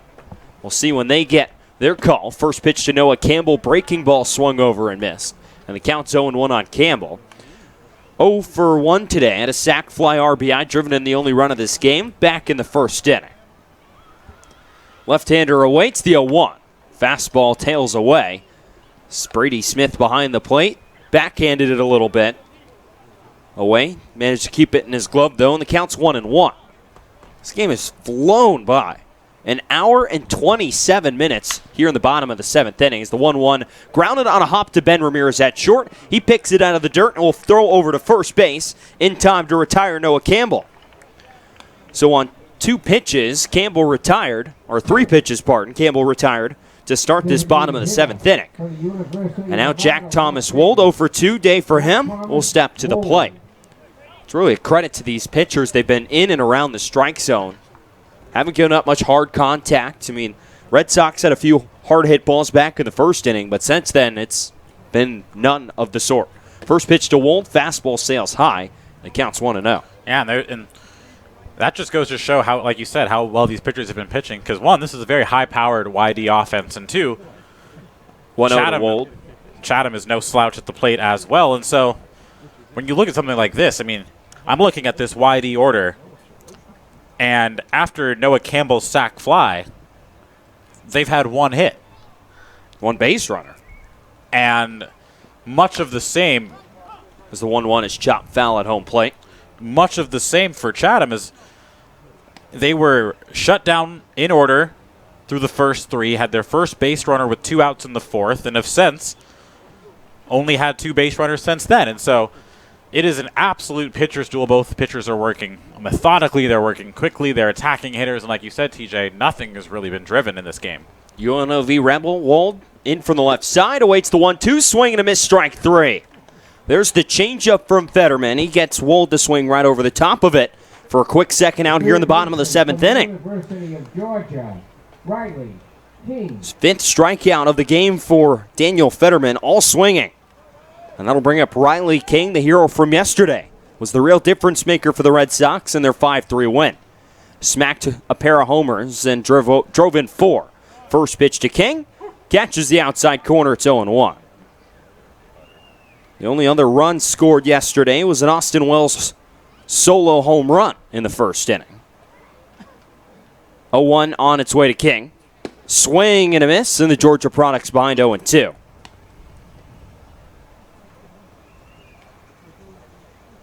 King on the summer hitting .349 thanks to his monster night yesterday. Been one of the consistent middle-of-the-order bats for Scott Pickler, although moved down in the lineup the last couple of days. Yesterday was moved down to 7th, but then really had his best performance at the plate all summer. Yeah, I honestly think, and Brian and I were talking about this on the broadcast yesterday, TJ, that I think he should stay somewhere down around the bottom third of the order in the 6th hole, 7th hole, because it's good to have some thump in the bottom part of the order. If you look at it, it's the complexion of the YD offense in these past couple weeks. It's been a lot of power at the top, a lot of contact at the bottom.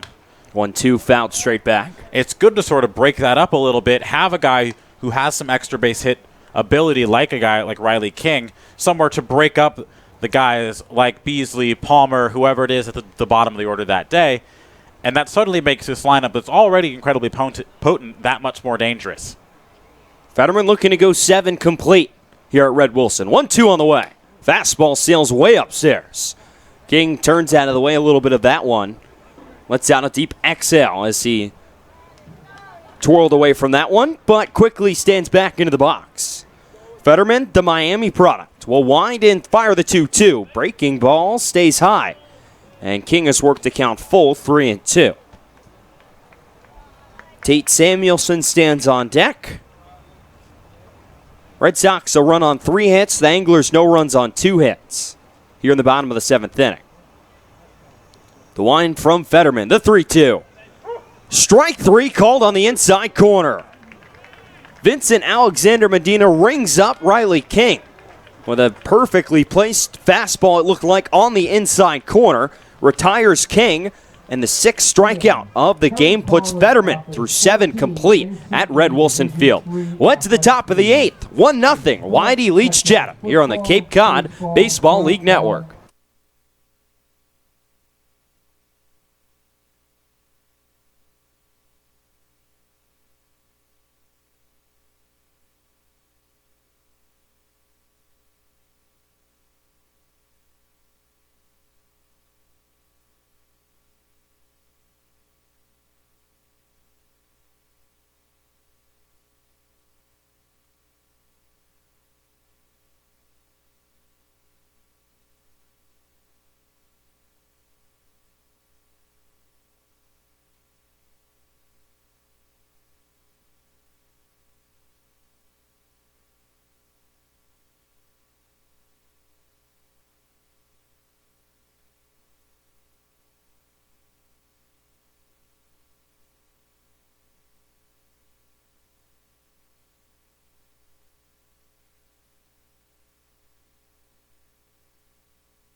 Top of the 8th inning here from Red Wilson Field, 1-0. Red Sox lead over the visiting Chatham Anglers. TJ Mathewson and Andre Sims here with you from Red Wilson Field.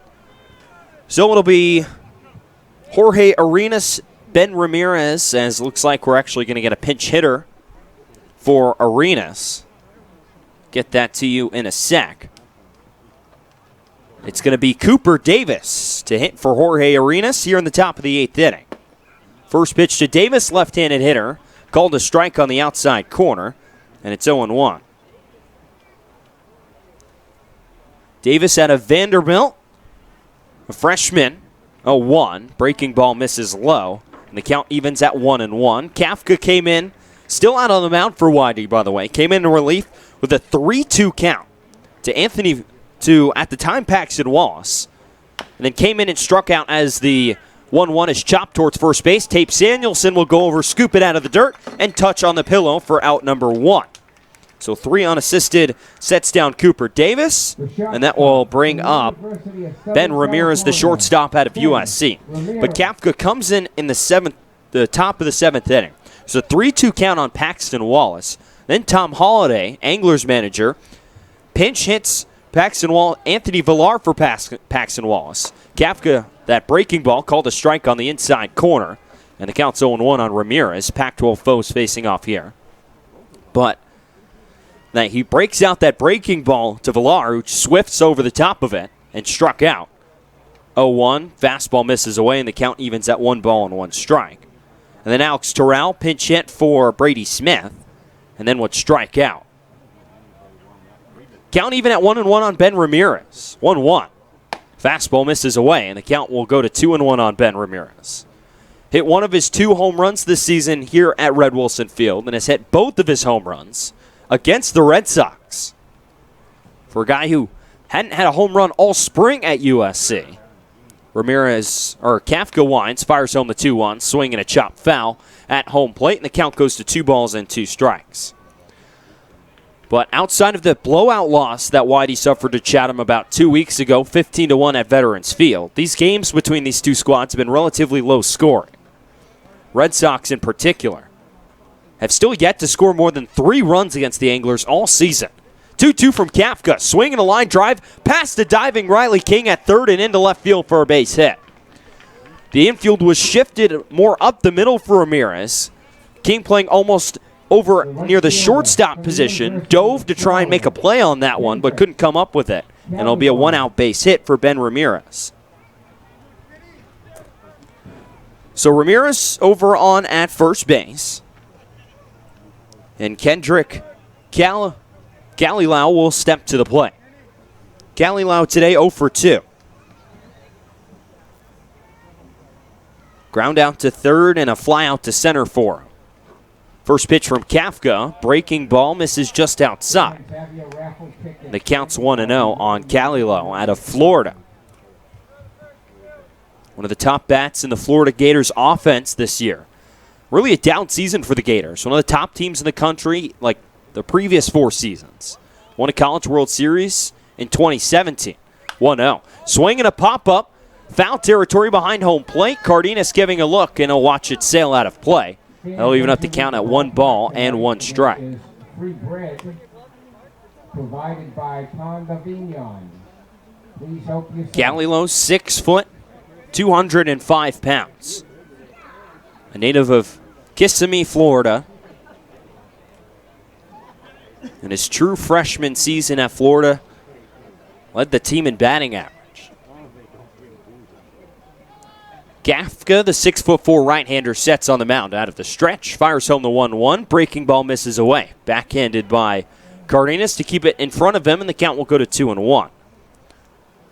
Kafka, however, not as much success. His counterpart on the mound at University of Oregon. Really struggled at a 5.48 ERA this spring, but has done exceptionally well here on the Cape. The right-hander sets and will fire home the 2-1. Fastball, called a strike on the inside corner, and the count goes to 2 balls and 2 strikes. So Kafka has come to YD and ERA at 4.32, elevated a little bit by his 1 1 1/3 innings a couple days ago at Brewster, where he gave up 2 runs. Besides that, good. 2-2 inside, and it catches a piece of Kalilau. So the Florida product will jog down to first, and there will be 2 down for Huey Morrill, second baseman out of Oklahoma State. The second baseman from Oklahoma State University. So the hit by pitch with 1 out after Kafka got a quick first out on Cooper Davis to lead off this 8th inning. It's been back-to-back base runners for the Anglers. And this is one of those moments, TJ, where it kind of feels like you almost forget that it's a 1-0 game and how precarious of a situation this is. Because of how dominant the pitching has been for both sides, it just feels like we've been locked in this score for so long. But definitely trouble here for YD. First pitch from Kafka, breaking ball right down Main Street. For strike 1, it's 0-1. Lucky for Kafka, though, a ground ball to his middle infield. Either Noah Campbell at short or R.J. Yeager at second would most likely flip an inning-ending double play. 0-1, 1 out here in the top half of the 8th inning. Kafka sets again, fires home the 0-1, breaking ball again. This time not called a strike, misses just away. Vincent Alexander Medina got a good look at that one behind the plate, but didn't raise his right hand and call it a strike. And it's 1-1. Ramirez off of second, Kalilau off of first. Kafka peeks back at second a couple of times and will fire home the 1-1. Breaking ball, swinging a line drive into right field for a base hit. Charging is Jake Palmer. Ramirez will be held at third. The throw in cut off by Samuelson. As the USC product, Ramirez stays put over there at third. But the Anglers have loaded the bases with 1 out. A chance to take the lead here, and their leadoff man, Caden Polkovich, striding to the plate. Polkovich has grounded out to Noah Campbell at shortstop 3 times. If he did it a 4th time, it would most likely be an inning-ending double play. The Red Sox clinging to a 1-run lead. Kafka has allowed 4 straight base runners. A single, a hit by pitch, and another single to the bottom half of this Anglers lineup. Polkovich out of Northwest Florida State, as time is now called. Cardenas out to have a quick visit with Kafka. An arm down and throwing. It's going to be Jacob Winger in the YD pen down the left field side. But a dangerous spot here. The first scoring opportunity for either team since the first inning, when the Red Sox loaded the bases with no one out and got a sacrifice fly from Noah Campbell. Anglers have lead this series 3-0. All 3 games against the Red Sox have been wins. First pitch, a pitch out, back pick to third. Ramirez dives back in time. It'll be ball 1, and Ramirez safe at third. But none of the games have really been close. First game, 7-3 Chatham win at Veterans Field. Next one, a 4-2 weather-shortened loss here at Red Wilson Field. And then at Veterans Field again, a 15-1 loss. Carlos Lamelli in that game went just a third of an inning. And the bullpen for Whitey just couldn't hold it together. 1-0, swing and a chopper foul right at home plate. Looks like it caught a piece of Cardenas and Vincent Alexander Medina behind the plate. It counts 1-1. The Anglers hit just 195 with runners in scoring position. And they've only scored 2.4 runs per game their last 5. Can go way over that total right here with a base hit into the gap. Kafka will set and fire home the 1-1. Fastball skips in the dirt, picked out by Cardenas, and it's 2-1. A walk right here would be crippling for YD. Already a hit by pitch with 2 strikes here in the top of the 8th inning. On a 2-2 count to Kendrick Kalilau, who stands at second. He got plunked in the back by Kafka. Long look in for Kafka. Now Polkovich will call time in the lefty box. So after flying through 7 full innings, this top of the 8th has really slowed this game down.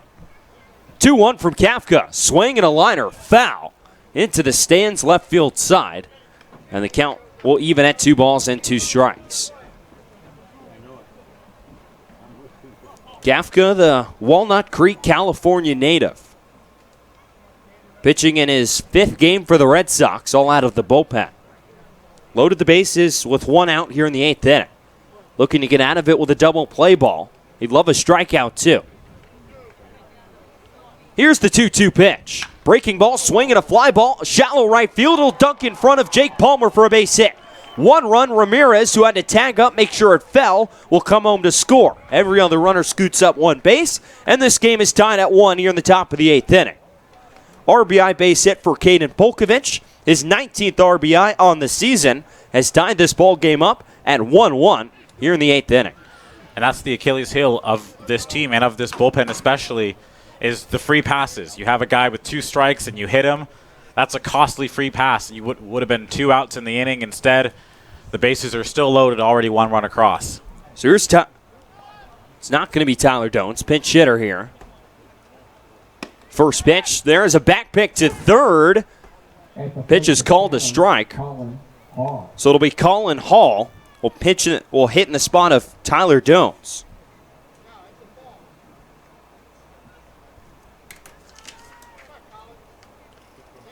Hall, the Georgia Tech product, the junior. Bats from the left side. Gafka sets and the 1-0. Called a strike. And the count's, actually 0-2 now. Count was 0-1 before that pitch, now 0-2. So Hall, 5'11", 190 pounds out of Georgia Tech, hitting just 196 this summer. 1 extra base hit, a double, and 3 RBIs. Gafka has let 4 straight Anglers reach. Chatham has tied this game up at 1 here in the 8th. 0-2. Breaking ball misses away, and the count will go to 1 ball and 2 strikes on Hall.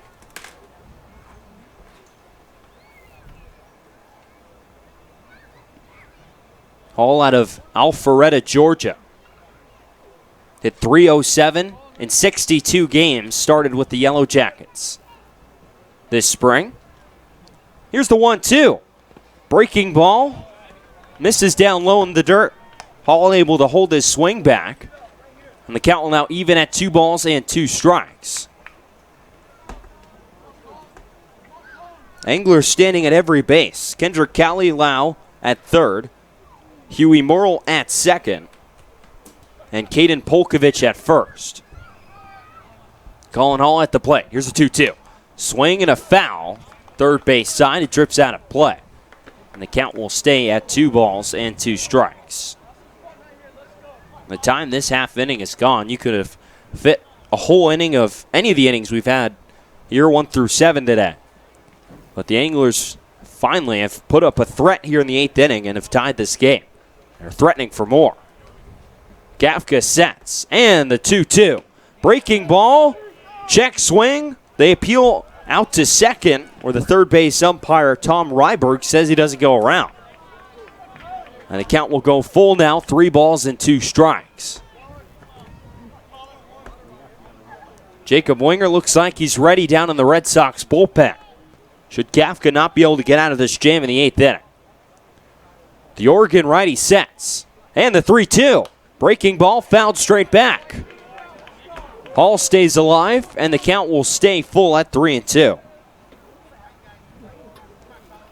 Tate Samuelson playing a foot on the grass, infield grass, over at first base. Riley King playing about even with the bag at third. The middle infielders R.J. Yeager and Noah Campbell are shaded up the middle. 3 balls, 2 strikes here to Colin Hall. Here's the payoff pitch. Swing and a miss, strike 3. Fastball from Colin Gafka blows away Colin Hall. Perfectly placed on the outside corner. Gets Hall to swing through it. That's out number 2 here in the 8th inning. And now will be up to Jamal O'Gwyn to keep the inning rolling for the Anglers. O'Gwyn today has reached base twice. He's doubled and walked. That double came back in the 4th, the walk in the 7th. Gafka now away from getting out of this inning. First pitch here from Gafka. Fastball misses low. And it's 1-0 on O'Gwyn. O'Gwyn been in the middle of the lineup a lot for Tom Holliday this summer. Entered today hitting .289 with 6 doubles and 3 home runs. He's part of the reason why this team has been so good at drawing walks. He's got 18. Breaking ball on the 1-0. Misses outside, and the count's 2-0 on O'Gwen. Now Kafka got to be careful not to leave one over the heart of the plate right here. In a pitcher's pitch. Outfielders shaded straight away. Kafka peers in at Cardenas and will get his side. Here's the 2-0 on the way. Swing and a pop-up. Shallow left center field going out as Noah Campbell looking up for it in the side, now being called off by Brad Beasley. The center fielder's there, and he'll make the catch for out number 3. So Colin Kafka serves up the lead. He gives up an RBI single to Caden Polkovich, but then returns to strike out Colin Hall and gets Jamal O'Gwen to fly out to Brad Beasley and center and get the Red Sox out of further damage here in the top of the 8th inning. Well, to the bottom of the 8th, here from Red Wilson Field, all knotted up at 1 between the Anglers and the Red Sox on the Cape Cod Baseball League Network.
Daniel Fetterman's evening is done here at Red Wilson Field. He finishes his night 7 innings, 3 hits, a run it was earned, a walk, and 6 strikeouts.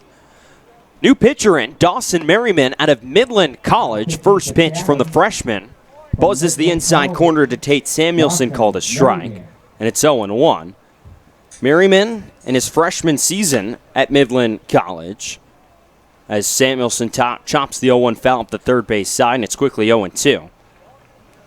Led Midland in innings and strikeouts, and a team best ERA of just over 3 at 3.02. 0-2.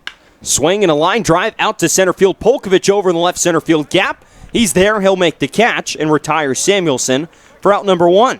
So that'll bring up not Noah Cardenas, Wyatt Young coming off the bench for a pinch hitting opportunity. So Young, after getting the start off today, will pinch hit here in the 8th inning. Red Sox need 1 run to take the lead back here in the bottom half of the 8th inning, after serving up the lead in the top half of the frame. So here's Young. He bats left-handed. Freshman out of Pepperdine, second leading hitter in the Cape. First pitch misses outside, and the count's 1-0. But it was interesting to see Young not in the lineup today, getting a day off. 1-0. Fastball, called a strike on the outside corner. It's 1-1. Of course, over this long stretch of games, it's deserved that some guys get days off. Austin Wells still hasn't had a day off yet this summer. 1-1. Fastball misses away, and the count will go to 2-1. One of the more impressive things you'll see. Maintaining such the high level of play he's had. Not taking a single day off. Especially with this stretch of games, the Red Sox will be playing something like 25 games in a row. I believe this is game 13 or 14 in a row. 2-1 misses well outside, and the count will go to 3-1. It's so long that us interns are even looking, and where's the next off day? Not until a week from this Thursday. 3-1. Swing and a miss from Young, and the count will go to 3-2. Pardon, make it seem longer. 2 weeks from yesterday. July 25th, the last remaining off day. 3-2 to Young. The pitch, swing and a miss, strike 3. Merriman, after falling behind Wyatt Young, comes back and strikes out the freshman out of Pepperdine. There's 2 down, and that will bring up Eric Tolman, pinch hitting here in the spot of what was R.J. Yeager, who took in at second base. But it'll be Tolman to bat here in the 8th inning. And Tolman here at the plate to try and do one thing, and that's give the Red Sox a lead here with a home run. Yeah, I thought I had the defensive changes figured out with Wyatt Young pitching for Cardenas. I was like, okay, well, Wyatt Young's going to go to short, Campbell's going to go to left, and Wells is going to go behind the plate. But now with Tolman hitting in the spot of Yeager, I'm thinking now Campbell and Wells are going to stay potentially in their spots. Tolman's going to go to left. Wells is going to still be catching, but it'll now be Campbell at short and Wyatt Young at second. Here's the 1-0 misses outside to Tolman. He's ahead 2-0. We know Tolman has a power. He's homered once so far this summer. 2-0, swing and a foul ball line drive down the left field side, and it scoots well out of play, and the count's 2-1. Tolman had his only home run of the summer, July 3rd at Hyannis. Came in at the end of a blowout and smacked a home run off the scoreboard in Hyannis. 2-1, breaking ball misses well away, and the count's 3-1 on Tolman. Merriman has a fastball, a curveball, so a 2-pitch guy, 3-1. Fastball misses away for ball 4. So with 2 outs, Eric Tolman comes in to pinch hit and draws a walk. Put him over on at first base. He's the go-ahead run. And that will bring up Jake Palmer, the leadoff man for YD. He could get a ball in a gap right here. Give Tolman a chance to run. So Palmer today 1 for 3. Batting leadoff for the Red Sox. Out of UC Irvine. Merriman got the first 2 outs here in the 8th quickly. But has walked Eric Tolman here with 2 outs. First pitch to Palmer. Fastball called a strike on the outside corner. It's 0-1.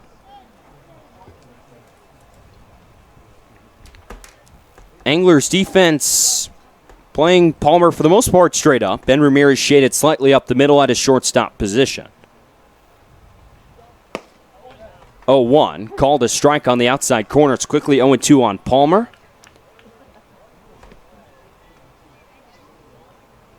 Caden Polkovich now at third. He's guarding the line. No doubles defense for the Anglers.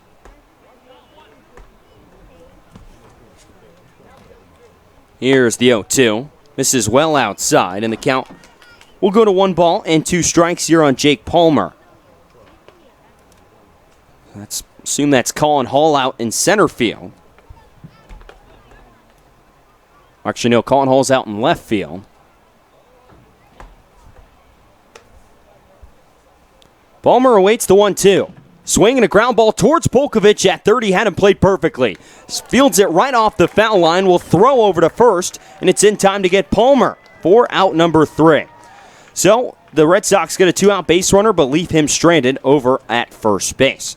What's the 9th inning? Here from Red Wilson Field, 1-1 between the Anglers and the Red Sox on the Cape Cod Baseball League Network.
So here to bat to lead off this ninth inning, it's going to be Keaton Rice.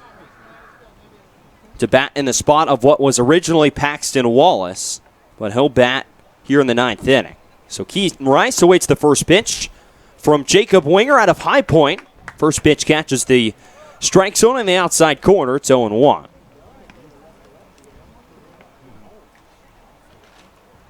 Rice batting left-handed, awaits the 0-1 from Winger. Swing and a line drive off of Winger. It deflects towards first base. Winger fields. Underhand toss to Samuelson at first. And it's in time for out number 1. So on what could have been a base hit up the middle, Winger instead deflects it over to first base on a 1-3 putout. And that will bring up again Alex Terrell Alejandro Terrell. with 1 out. So Terrell, who came in to hit in the 7th inning, he struck out swinging to end that frame. After Legend Smith, the starter for Whitey, started that frame. Came in after Colin Kafka came in relief. First pitch to Terrell. Called a strike on the outside corner. It's 0-1. Winger here in his second stint with Whitey. Was here on the Red Sox roster originally as the 0-1. Breaking ball misses low. The count's 1-1. The Red Sox had to release him, but has now made his way back. Overall with YD in his 6th game, an ERA under 1, .93. 1-1. Swing and a chopper towards first base, hugging the foul line, and Scoots just foul. That one took a bounce right on top of the foul chalk, and then scooted foul right in front of first base. And the count will go to 1-2 here on Terrell. Terrell has maybe the most pop of anyone on this Anglers roster. Him and Spencer Torkelson, both guys signed to contracts with Chatham. 1-2. Swing and a foul straight back, and the count will stay at 1-2 strikes. Torkelson, of course, away with Team USA right now. And he'll be back as soon as Team USA wraps up their play. Just wrapped up a series win against Chinese Taipei overseas. 1-2. Breaking ball misses away, and the count will go to 2 strikes on Terrell. Hit .293 this spring at Miami. Sophomore out of Davie, Florida. Winger peers in at Austin Wells, now doing the catching for YD. And the 2-2 to Terrell. Swing and a miss, strike 3. Breaking ball from Jacob Winger gets Terrell to go down swinging for the 2nd time in as many at-bats. There's 2 down for the Anglers here in the top of the 9th inning. Number 51 from Vanderbilt University. And it's going to be Cooper Davis again for his 2nd at-bat. So Davis will bat from the left side. Back in his first appearance in the 8th inning when he pinched in and grounded out to Tate Samuelson. First pitch to him from the Vanderbilt Commodore. Misses down low and inside for ball 1. It's 1-0. Davis won the 2019 National Championship with the Commodores. Defeated Michigan in 3 games.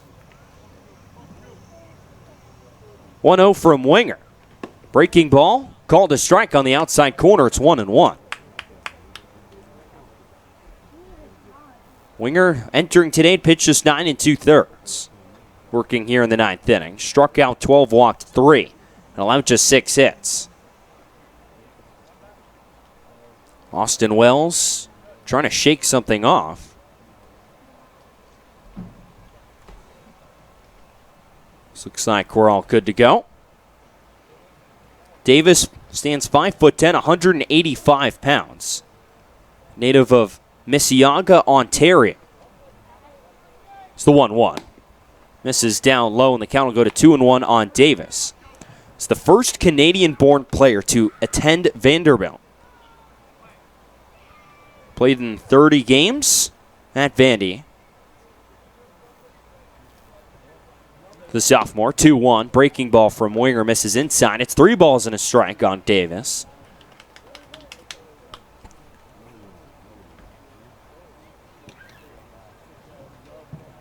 He'll step back into the lefty batter's box. Winger sets 3-2, or 3-1, pardon, is swung on and fouled out of play on the first base side. And the count will go full, 3 balls and 2 strikes. Davis was drafted in the 25th round of the 2017 MLB draft by his hometown team, the Toronto Blue Jays, but decided to attend Vanderbilt. Winger sets 3-2, well inside, ball 4. So Winger with a 2-out walk here in the 9th inning. We'll hope that doesn't come back to bite him. As now Ben Ramirez, who singled his last time up, will stride to the plate here with 1 on and 2 outs. 2-out walks have at times been crippling for Whitey pitching this year. And couldn't be more important here in a tie ball game in the 9th inning. Winger now working out of the stretch. Sets first pitch, swinging a short fly ball into right field. Palmer was playing deep. He's going to have to come in. He calls off Brad Beasley, and he's there to make the catch for out number 3. A harmless fly ball into right field is all that results of the 2-out walk as Jacob Winger tosses a scoreless 9th inning. Went to the bottom of the 9th. Here from Red Wilson Field, Red Sox looking to walk it off over the Anglers here on the Cape Cod Baseball League Network.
All knotted up at 1 here in the bottom of the 9th inning. The Red Sox will look to walk it off over the Chatham Anglers here at Red Wilson Field.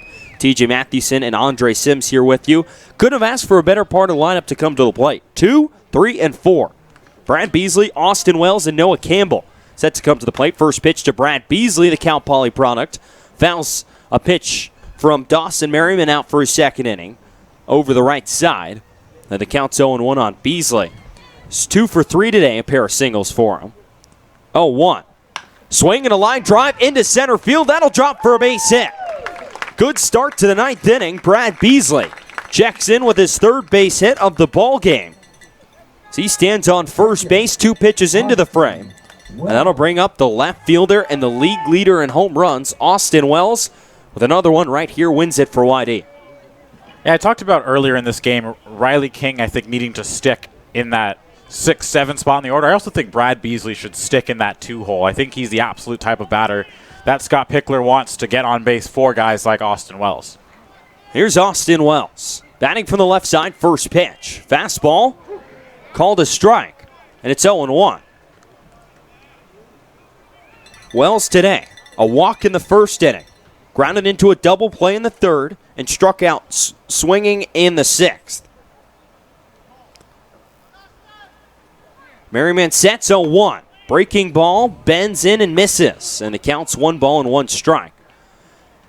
Merriman comes at a sidearm delivery, so that breaking ball has some frisbee movement to it as it bends almost horizontally as it comes to the plate. More than a traditional breaking ball. 1-1. Swing and a ground ball, foul up the first base side, and the count's 1-2 now on Wells.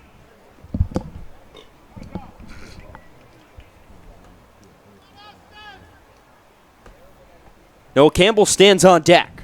Red Sox just need 1 run to win it. All tied up at 1 here in the bottom of the 9th inning. 1-2 from Merriman. Breaking ball misses outside. And Wells has evened up the count of 2 balls and 2 strikes. Wells near the league leaders in strikeouts. The only down tick on his game this summer. He's got 27, but he's also walked 15 times. Merriman sets again at the belt. And the 2-2. Fastball outside, and Wells has worked the count full 3-2. A win here against Chatham would be monumental. It would put Whitey in first place. It would at least get a game back from Chatham. Anglers lead the season series 3-0 so far. Merriman sets. 3-2, swing and a miss for strike 3. Beasley going with the pitch. The throw down to second. Not in time. Wells strikes out, but Brad Beasley moves himself into scoring position. Here with 1 out, and Noah Campbell striding to the plate. You couldn't really ask for some better speed on the base paths than Brad Beasley, the center fielder for Whitey today. That was Beasley's second stolen base on the summer, as now they're just going to intentionally walk Campbell and put him on at first base and get the double play in order. And give Jack Thomas Wold a chance to walk it off here at Red Wilson. So 1 down, runners on at first and second. It's now a quick signs behind the plate. Given out by the catcher behind the plate for the Anglers. First pitch on the way from Merriman, swing and a foul out of play. And the count's 0-1. I will be reading 5 prizes that have not been claimed. I'll be rereading the numbers. As Wold looks like he's going to have to repine tar that bat. Jack likes to go with the no batting gloves approach. He's done it all summer. It's a little more difficult with a wood bat, a little heavier, but didn't seem to affect Jack that much. Wold hitting .258, entering play today. He's 0 for 3 with a pair of strikeouts. 0-1 on the way. Swinging a chopper foul up the first base side, and the count goes to 0-2. Riley King stands on deck. He was the hero for Whitey yesterday. Merriman staring in and getting his sign.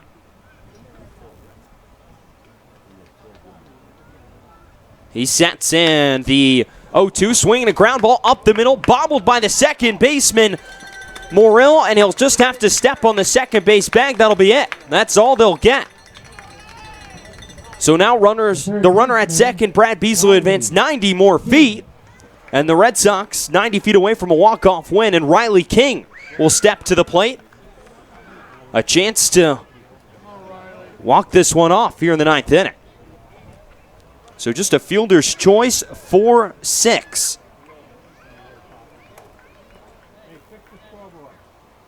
As King gives in, now Sam Hall to run for Jack Thomas Wold at first. Hall off the bench, great speed, 30 steals this season at Clemson. And now a quick visit from the pitching coach for Chatham out of their first base dugout. How to attack Riley King here with 2 outs. And I think the decision to get Sam Hall in the base pass is a smart one. You obviously want better speed.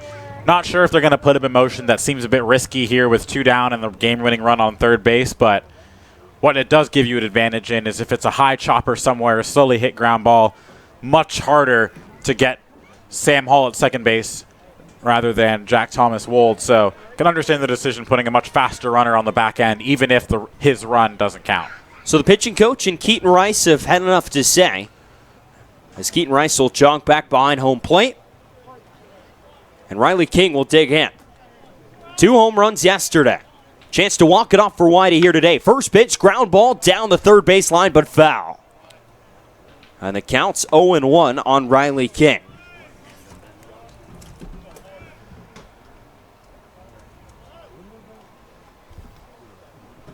King today, 0 for 3.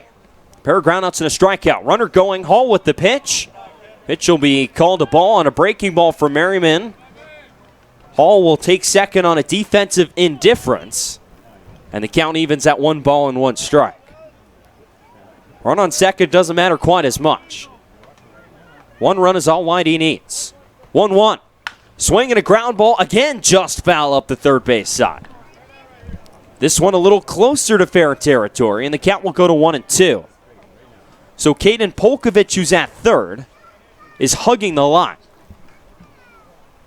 Rain beginning to fall. The outfielders all playing shallow as Rain, which has battered Falmouth and Kituitt here tonight, as the 0-2 to King. Swinging a ground ball towards Polkovich at third. He fields, makes the throw over to first. Terrell picks it out of the dirt, and it's in time. So Riley King retired, and the leadoff single from Brad Beasley goes to waste. The Red Sox leave 2 on base. Here are the prizes. So 5-3, as the rain picks up, we'll see what they decide to do right here. Choose to head to extras or call this one right here. And it looks like that'll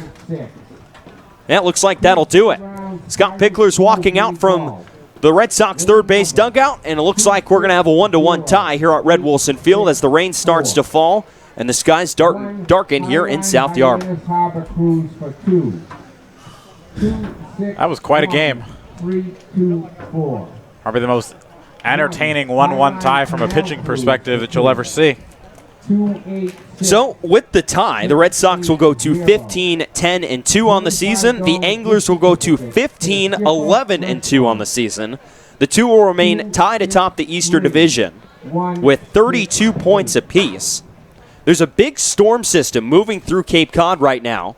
We were just looking at the radar in between innings, and the brunt of it hits Falmouth and Kituitt. We're just getting the edge of it over here in Yarmouth. But now the two teams will decide to just call it quits after 9 innings. But you mentioned the pitching performances. It was a special night. If you were starting pitcher for either of these teams, you had Legend Smith go out 6 1/3 innings, 2 hits, no runs, a walk, and 3 strikeouts. Was spectacular. His second straight start on the Cape after coming in from the bullpen in a spot start. His last time out, comes out and ups it with an even better start here today. Yeah, it's a shame he couldn't actually get the win in this one, but he absolutely set the tone. I mean, you look out on the scoreboard out there in left center field, and you see a bunch of zeros up until the 8th when Kafka had some control issues there. But overall, I mean, for a team that has struggled mightily with consistency on the mound, 2 great starts back-to-back from Tolman and Kafka, combined 12 innings of scoreless baseball from the two of them. So that's something that is a trend that I'm sure the Whitey Red Sox hope will continue, and it's something, probably the best 2 back-to-back starts this team has gotten all season. So very, very impressed with both of those starts, and Legend Smith today proving that the 5 shutout innings against Orleans was no fluke. And you'd normally pin this on the offense. Only 1 run scored, 4 hits total for YD. But on the other side for Chatham, you had Daniel Fetterman out there, was spectacular. He was even better than Legend Smith. He went 7 innings, 3 hits, 1 run, 1 walk, and 6 strikeouts. And after the first inning where he was a little shaky, gave up a few hard-hit balls, he really settled in.